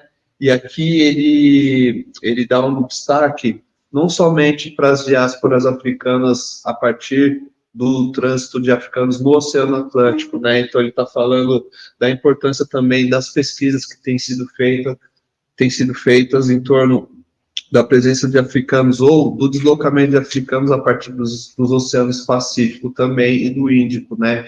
Então a presença africana em lugares como a Austrália, na Ásia, também são novas perspectivas que têm sido trabalhadas na História Geral da África, no volume 10, que tenta também sumarizar um pouco o que é essa ideia de Global África, né? Eu tenho que falar 1 minuto, eu não estou querendo interromper, mas essa discussão foi feita aqui em São Carlos, em 2015. Então, nós temos 300 ou 400 horas de gravação, em que é possível, eu vou, em breve, vou chamar algumas pessoas de iniciação científica para trabalhar nesse material. São mais de 300 horas de gravação, em que vocês podem ver toda a briga no comitê científico, sobre o volume 10, a questão da diáspora. Isso se estendeu para o volume 11, com acréscimo, inclusive, de pessoas em consultoria, para a gente chegar a alguns consensos. Ok. So finally, the volume 10 offers a detailed and well-documented roadmap on the formation of African diaspora communities in Asia, the Indian Ocean, and the Atlantic Ocean side. It provides a balanced presentation of African presence in different parts of the world. In the West, Atlantic, the Caribbean, and the Americas. In the Northeast, North Africa and Middle East. And in the East, Eastern Asia, the Indian Ocean, and Australia. So finally, Volume 9 brings to the fore, for the first time, testimonies of life history of singular character of enslaved Africans, written either by third persons or in their own words. Okay. You can say about the Picture. Picture. Can say that this story is nice. This is the Agudas of Benin, that are the returnees from Brazil who went back to West Africa. They have a festival every year when they celebrate their identity. But in contrast to Liberia, we didn't take over the native and control the country. It is very wealthy populations, but they are living in harmony with the Beninese, but they celebrate the Brazilian heritage every single year. So this photo is taken at one of his year festival. You can see some resemblance with candomblé, white dresses and so on and so forth. Ele está destacando aqui a imagem, né? É uma celebração. Ele está falando que é em Benin. Ele está falando de como em Benin você tem uma presença de brasileiros retornados, afro-brasileiros que retornaram para Benin e lá constituíram uma outra forma de ser africano a partir de uma herança africana, mas também brasileira, né? Então essa celebração, por exemplo, que foi registrada, é uma celebração que tem muitos paralelos com o candomblé, com as religiões de matriz africana, afro-brasileira, né? Então, ele está dizendo que essa foto, basicamente, ela registra e ela simboliza esse movimento de pensar a África e as suas diásporas, né? Então, ela significa bastante isso. E aqui ele está falando do volume 10, que é um volume que mostra justamente a formação dessas comunidades diaspóricas, tanto do lado do Oceano Atlântico, que a gente já está mais familiarizado, mas também no Oceano Índico, né? Então, a presença de africanos em diferentes partes do mundo, né? Então, do lado do Atlântico, a gente pode pensar no Caribe, nas Américas, a gente pode pensar também a presença de africanos no norte da África, no Oriente Médio, e também em alguns lugares como no leste da Ásia, e no Oceano Índico, em alguns lugares como a Austrália, por exemplo, né? Então, ele diz também que o volume 10 traz pela primeira vez, testemunhos, né, de vida de pessoas que foram escravizadas, né, em um determinado contexto, e esses testemunhos foram escritos por elas mesmas ou foram escritos também em terceira pessoa, né? Então, é um material empírico riquíssimo, que a gente está convidado para... Tem mais duas informações. Algumas pessoas tentaram acessar o volume. Né? Esse volume é o único que está disponível e não conseguiram. Quem não conseguir vai receber o volume durante o curso. Quem não conseguir esse volume. Porque tem alguns problemas. A capa provavelmente não irá permanecer. É isso que ele não tem. Ele não pode falar para conta. O Começo implicou com a capa. Então, quem tentar acessar via UNESCO Doc não vai conseguir. Tá? Mas eu estou distribuindo o volume senão. E a outra coisa que é importante dizer é que na revista contemporânea já tem textos sobre os cidis, por exemplo, na Índia, que é um grupo de africanos que passaram a identificar-se enquanto diáspora africana a partir de 2006. 2006, ou seja, tem menos de 20 anos. Yeah? Okay. Yes. So you see that some of the maps that are contained in that volume, that they summarize the itineraries of process of formation of African diasporas. You have a global map of Eurasia, meaning what's called the ancient world, connecting East Asia and Africa, the Middle East.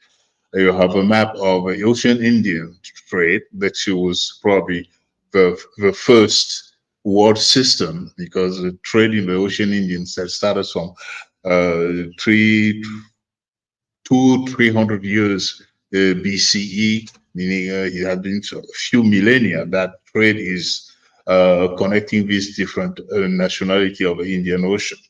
And then in the bottom, in the left from my perspective, you have the map of Atlantic enslaved trade.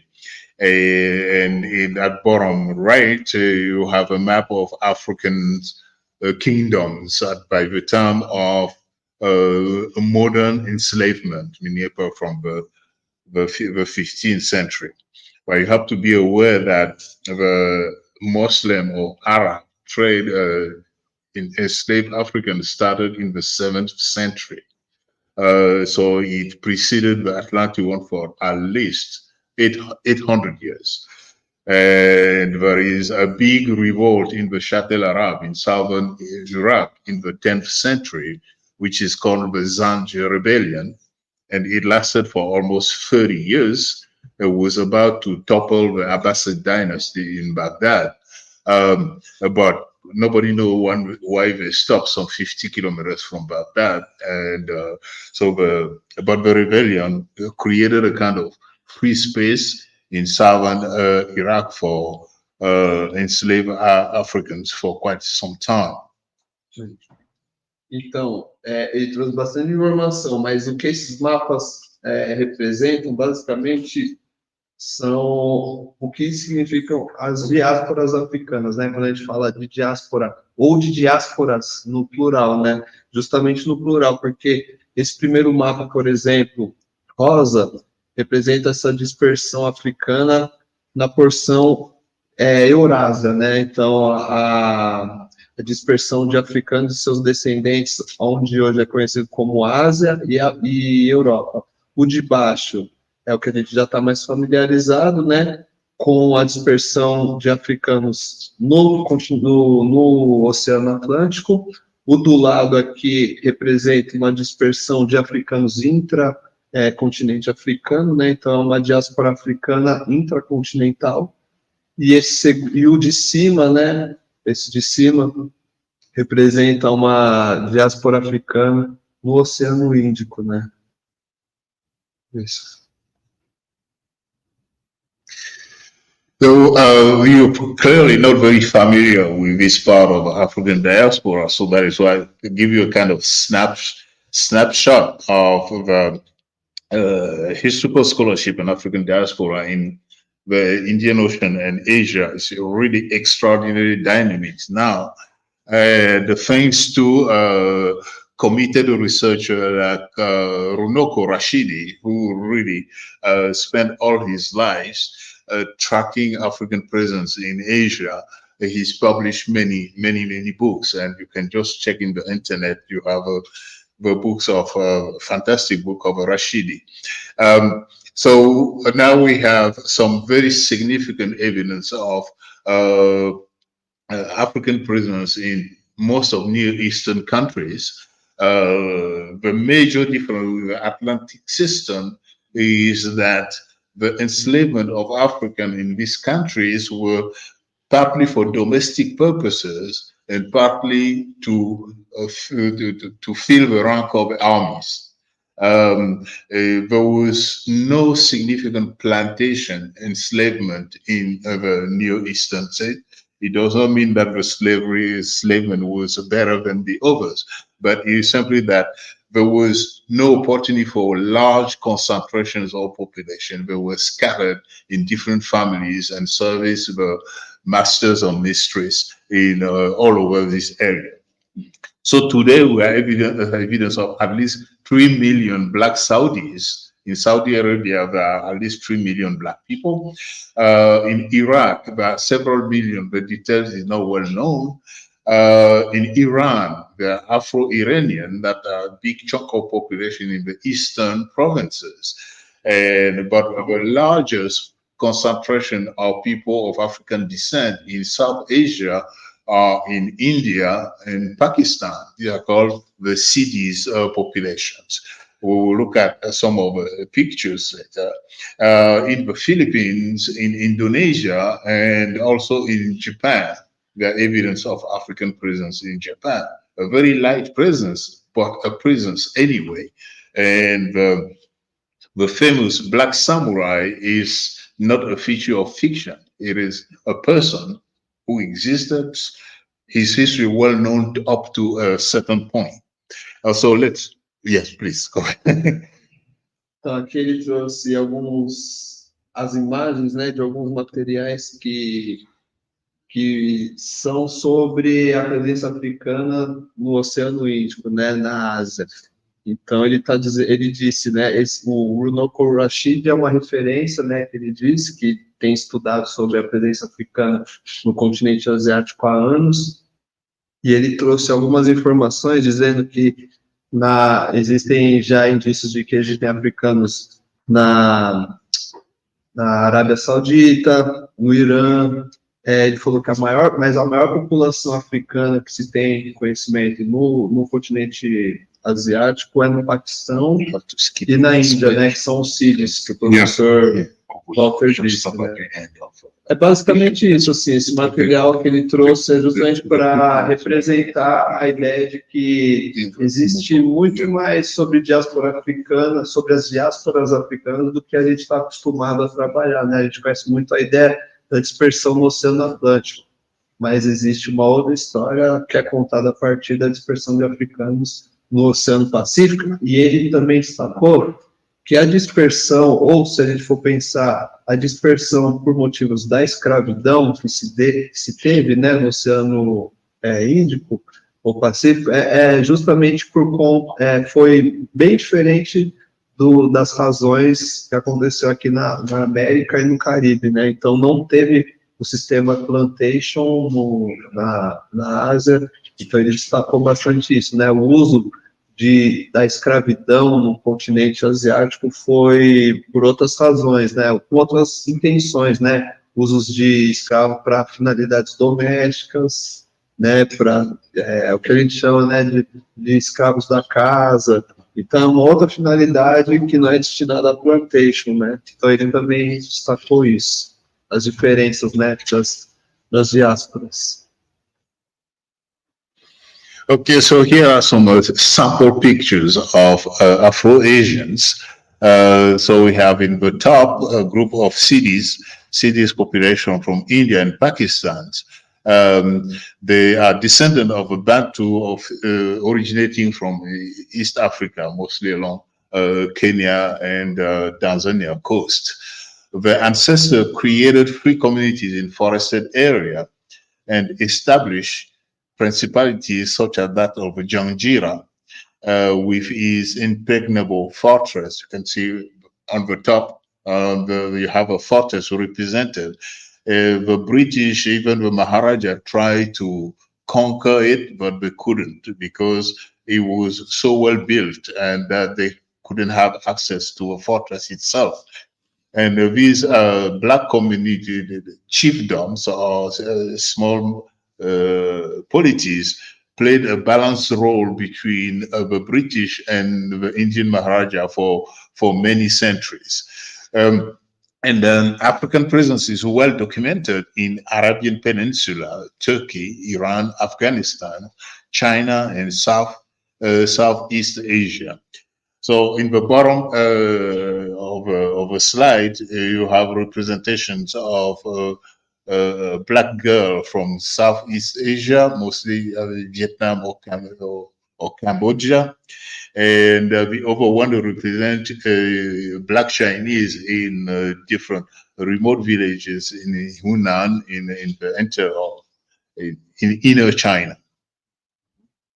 Então, essas imagens representam a presença africana no continente asiático, né? Essa primeira imagem são os CIDs, né? A imagem mais colorida são os CIDs, né? No Paquistão e na região da Índia.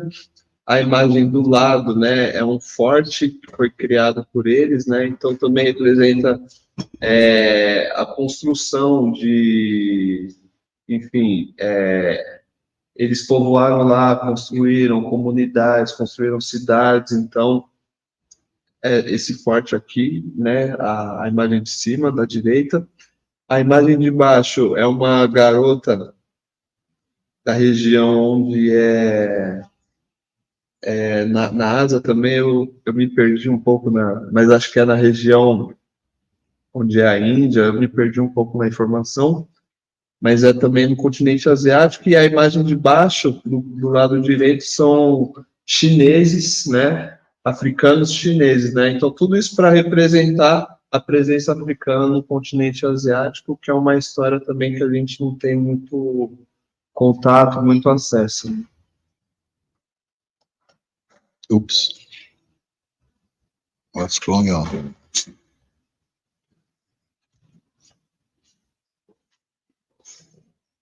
Okay, thank you. So here we have the situation of Africans in Asia is very, very different depending on circumstances. Here we have photos from a Scottish adventurer who went to Asia at the beginning of the 20th century.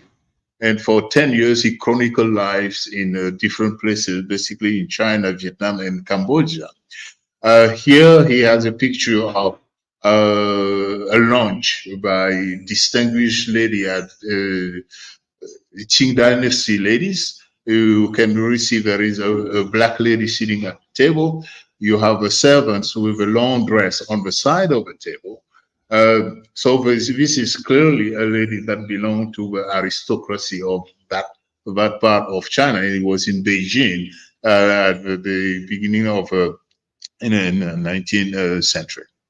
Essa foto é a representação de uma mulher de descendência africana na China, e essa mulher, ele está dizendo que ela representa, ela faz parte da aristocracia chinesa, né? Fazia parte da aristocracia chinesa da época, né? Também para registrar um pouco a presença africana no continente asiático, mas de uma maneira que acho que destoa um pouco da perspectiva da escravidão. Okay. So we see different aspects of the presence of Africans in the Philippines. The Philippines is a very particular case because there are many islands, and some of these small islands are predominantly inhabited by Black people, who are the continuity of original populations of Homo sapiens, like in the Andaman Island, and the Spanish settled in the Manila Island and so on and so forth. So here we have a group of Black Filipinos, an ancient one, and then at the bottom of the picture you have a contemporary Filipinos of dark-skinned Filipinos that have our African body features very, very clearly. And on the other pictures, we have some ballerinas in Indonesia. These are some opera singers. You can see also that the face features are characteristically African. Essas imagens agora são da presença africana na Indonésia, né? Então, essa imagem do canto esquerdo são de bailarinas, né, africanas e da Indonésia. A imagem do lado é uma imagem mais contemporânea, que representa a presença africana também nas Filipinas mais recente, e a imagem de cima é uma imagem mais antiga também, mostrando que essa presença nas Filipinas, essa presença africana, é uma presença que não sempre ocorreu, mas é uma presença que já foi registrada já, né? Tanto antigamente quanto mais contemporaneamente, né? E ele destacou também que a presença africana nas Filipinas e na Indonésia é um caso particular, porque são várias ilhas, né, agrupadas, então isso torna também a presença africana mais específica do que em outros continentes, né, que são maiores em proporção territorial. Can move for the next page. Can move fast. Yeah, I will probably stop after this bit because we have a segment of a feature that cannot be speeding up. You will not understand anything. So we'll just skip that. Let's say we will stop at African presence in Asia, and then we'll thank you very all for your attention. Let's say this is the You can explain a bit about the feature. Okay. Okay, I'll do that. There is this very highly romanticized story about the Black Samurai. There was even an African rock star who created a song about Black Samurai and so on and so forth. But it is a historical character. He was bought as a young man, 18 years old. He was very tall and muscular. And he was bought by a Jesuit priest in coastal Kenya or Mozambique, somewhere like that, who took him first to India and then to Japan. When he arrived in Japan, he was so impressed, he impressed the Japanese. That was feudal Japan with all these different warlords dominating the country. He impressed us so much, one of these warlords, that when his mentor or his owner, if we can use that expression, the Jesuit priest died, he was adopted by the warlord, and being very muscular and speaking very fluent Japanese, he learned how to fight. And he participated to battles with his master for all his life. And when his master was killed in one of these fights against another stronger warlord, he became what they call in Japan, Ronin, which is a samurai without master. In the Japanese tradition, Ronin has to commit seppuku, meaning the ritual suicide. But being African and non-Japanese, he was not allowed to do that. And so it seemed that he was returned to the Jesuit, and his story stopped there. Don't know what happened, where did he die, and so on and so forth. But we have very different aspects of Black in Japanese culture, and you have here a collection of images that show that female and male and different individuals, very few of them, but they exist in Japanese feudal history. Aqui ele está destacando a história também da presença africana no Japão feudal, né? Desde o Japão feudal, aí ele trouxe a história do samurai africano, né? E aqui é a foto de uma garota, né, japonesa e também africana, né? Aqui já é a parte da presença africana no Japão. Okay, just to go quick on the volume 11, which is articulated in 3 sections also, and focusing on contemporary history of a continent and its diaspora today. It deals with the challenges and address emerging issues like gender inequalities, environmental policies, urban growth, youth issues, and so on and so forth. Volume 11, né, da História Geral da África, está focado na história contemporânea, né, do continente e as suas diásporas, e lida com os desafios contemporâneos, né? Então, a emergência de desigualdades de gênero, as políticas ambientais e também o crescimento urbano e as políticas associadas com as juventudes, né? Todos esses são os temas que estão contemplados no volume 11.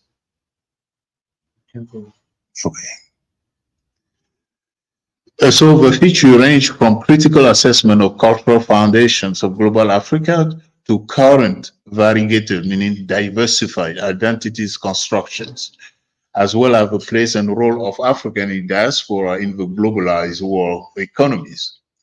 The paper focused on current ideological, political history of a continent from the perspective of global African rationale, the emergence, expansion, transformation of Pan-Africanism, social movements articulated on African identities and geared towards civil rights are particularly emphasized. The contribution addressed some of the core challenges of a continent, particularly population and rapid urban growth, the place and roles of youth, women increasing assertive roles in public spheres, religion's revivalism, as well as the emergence of vigorous and dynamic art and cultural movements. Aqui uma explicação mais detalhada do que ele disse, né, no slide anterior. Então, ele está dizendo que esse volume 11 está trazendo justamente temas mais contemporâneos relacionados ao continente africano, né?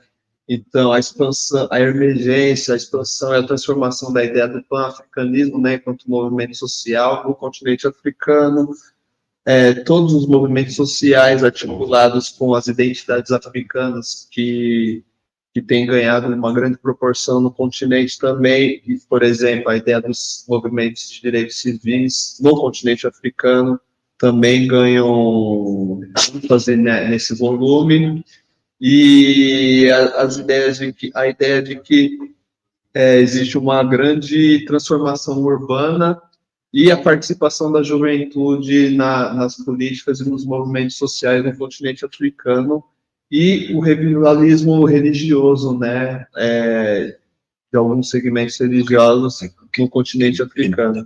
Tudo isso é contemplado nesse volume. Okay, let's move on. Okay, we'll just introduce this, and I don't want you to be starving on your legs here. But it is a feature, a projection of Africans in the future, which is really very, very important. We deal with the past, we try to look at the present, but they have to do some projection in the future. And we start having some kind of scientific currency. It is called the history of the future. Então, It is not there, but it just represent. We will just focus on demographic projections, and this is the publication. There's no need to translate too much. Just the idea is to shift to the history of future and to show you what it means. ele está falando da história da fertilidade, né, do desenvolvimento humano na África, né, que é como se fosse uma ideia de que a gente olha para o passado para fazer projeções no presente e no futuro, né. So the prestigious journal, The Lancet, published one of its gigantic research on human population and the projection of the growth. We take hold on that to try to look at the future of African population worldwide, using the relatively new concept of future history. Future history has two meanings. In science fiction, it refers to plausible social scenarios based on certain assumptions, the colonization of Mars, or living on Jupiter, or living underground, and so on and so forth. But the second, in historical research, it is a little more modest, but it is basically derived from decolonial studies, and they refer to the new writing of history by previously dominated and marginalized people and groups. And the general history of Africa is a good example of that. So it is well known that official histories are generally written from the dominant perspective. So the third option to be relied upon here is data-driven evolutionary scenarios, also called prospective. And it is, in this case, based on world demographic projection for the year 2100. Aqui ele está falando a importância do conceito de história futura, né, que tem nesse volume, no 11º, Então ele está fazendo uma distinção, né, entre história e cultura na ficção científica, na pesquisa histórica, as diferenças, né, do mesmo conceito entre diferentes perspectivas.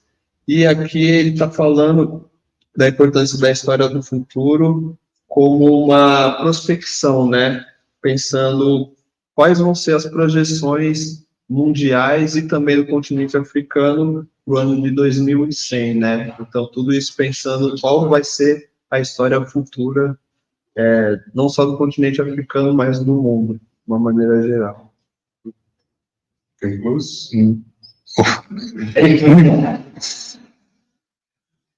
No, allow me 2 more minutes, okay?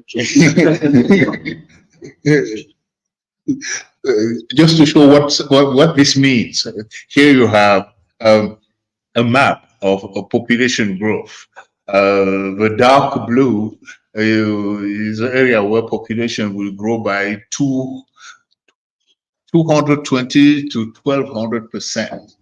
And it is focused on Africa, basically. And this means by the beginning of the 22nd century, more than half of the population of the planet will be African, and basically very young, because the quartile years, meaning age of the African population at that time would be between 15 and 25 years, an extremely young population that have significant implications of the future of Africa, depending on how African countries start thinking about that phenomenon. It can be a curse, and it can be a benediction, depending on how it is handled. Ele está falando da projeção, né, para o crescimento populacional no continente africano. Então, ele diz que a população só cresce e a juventude vai ser a grande parte da população, né, pessoas entre 25 e 35 anos de idade. Isso leva a pensar qual é a projeção também populacional nos outros continentes, né? A gente vê que, por exemplo, no Brasil, a gente vê que a pirâmide está se invertendo, né? Então, é interessante saber que a projeção é de que o mundo no futuro vai ser jovem e africano, que é o que parece. In fact, when you see on this map is that the US and Canada are maintaining a good level of population through immigration. They are just few demagogues, because it is really immigration that keep the population of the US at a certain level. And it is obvious, based on all economic scenarios, that the US will expand its immigration policies in the next 50 years, because all the population went through the demographic transition. And you can make people have babies when they do not want them. And Japan has tried for the last 30 years. All these policies have failed simply because it is not giving money to people. Will you give them jobs when they grow up? No, you can plan for that long. The second one, and then I will stop. Because it is really fantastic. The project. Yeah. Here, these are the rearrangement of world population at the beginning of the 22nd century. India today has 1.4 billion inhabitants. Its population will drop by probably 20%. It will be around 1 million. Nigeria will be the second most populated country in the planet. And China will lose 50% of its population and will be at the third position. Today it is 1.4 million, and it will be around 732 million inhabitants. Just try to think about it. The gigantic cities in China today, what will happen when we have half of the population? And nobody knows.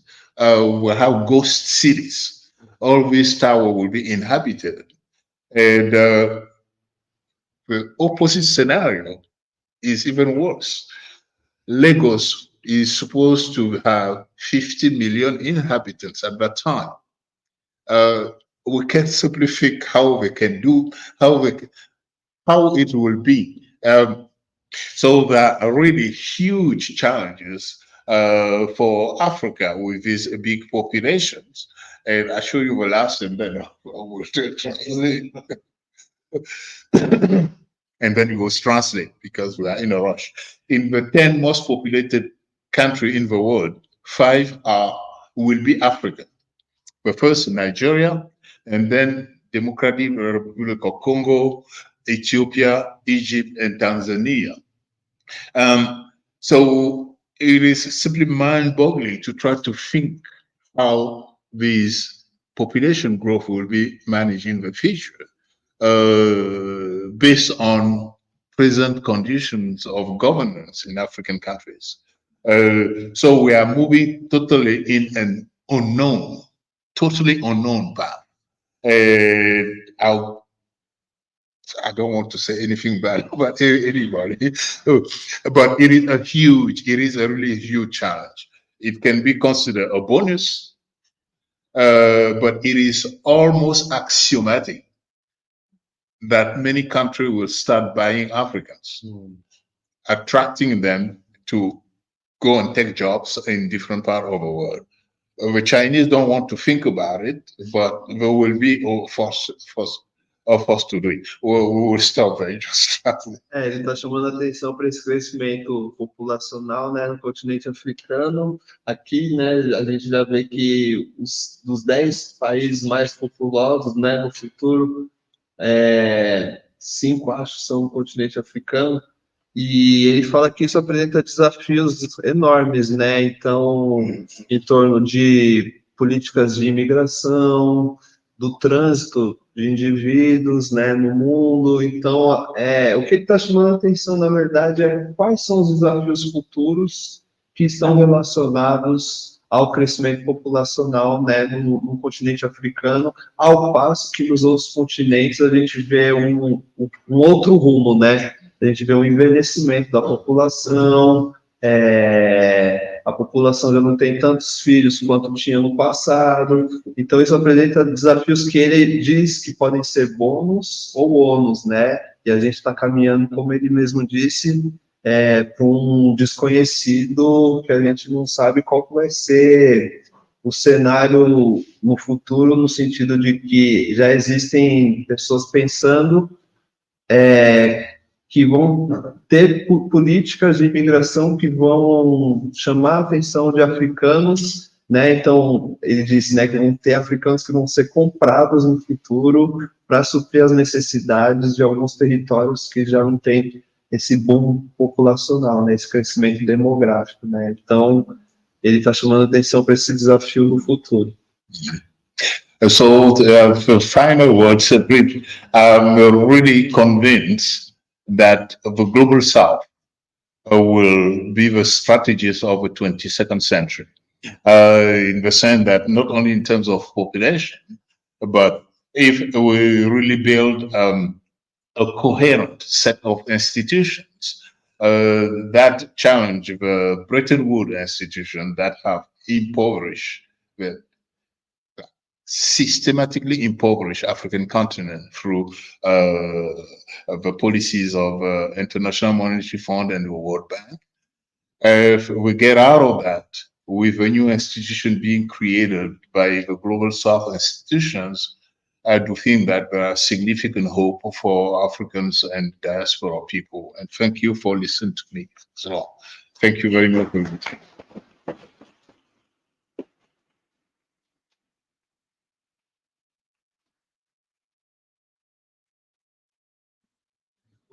Gente, 3 coisas. Primeiro, eu não queria que ele mostrasse porque o Brasil desaparece. A importância do Brasil é quase zero. A segunda coisa que eu acho que é importante é que a gente, no minicurso, que começa amanhã, né, a gente vai aprofundar aspectos, especialmente a discussão mais teórica, metodológica, que está por trás dos volumes. Né? Bom, Augustin, como presidente do Comitê Científico, ele teve muito trabalho, são 221 capítulos, mais ou menos 70 capítulos em cada volume. tem uma coisa importante, que 10% desses capítulos são brasileiros.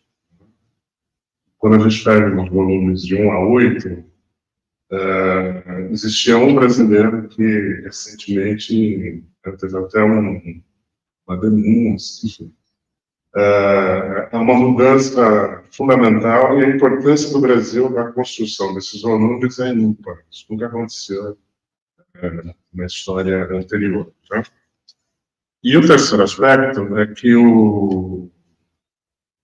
alguns debates que estão colocados, né, como essa mudança de pré-história para a história inicial, acho que vai ser muito legal a gente trabalhar, porque isso tem um impacto imediato, nas discussões que a gente tem feito nas ciências sociais. Né? Então, alguns autores, eu já falei, gosto muito da Pamba, que está fazendo essa discussão de uma outra base histórica para a sociologia, né? Incluindo Índia, África. Acho isso super importante, e a gente vai ter a oportunidade de estar conversando aqui com sem modéstia, ele é considerado hoje o principal arqueólogo da contemporaneidade. Então, acho que a gente, além de ser um grande cientista social, obviamente, então eu acho que vale a pena, quem puder, estar amanhã no meio curso, na parte da manhã. É basicamente o Augustin, na parte da tarde. A Sani vai trabalhar com vocês, né?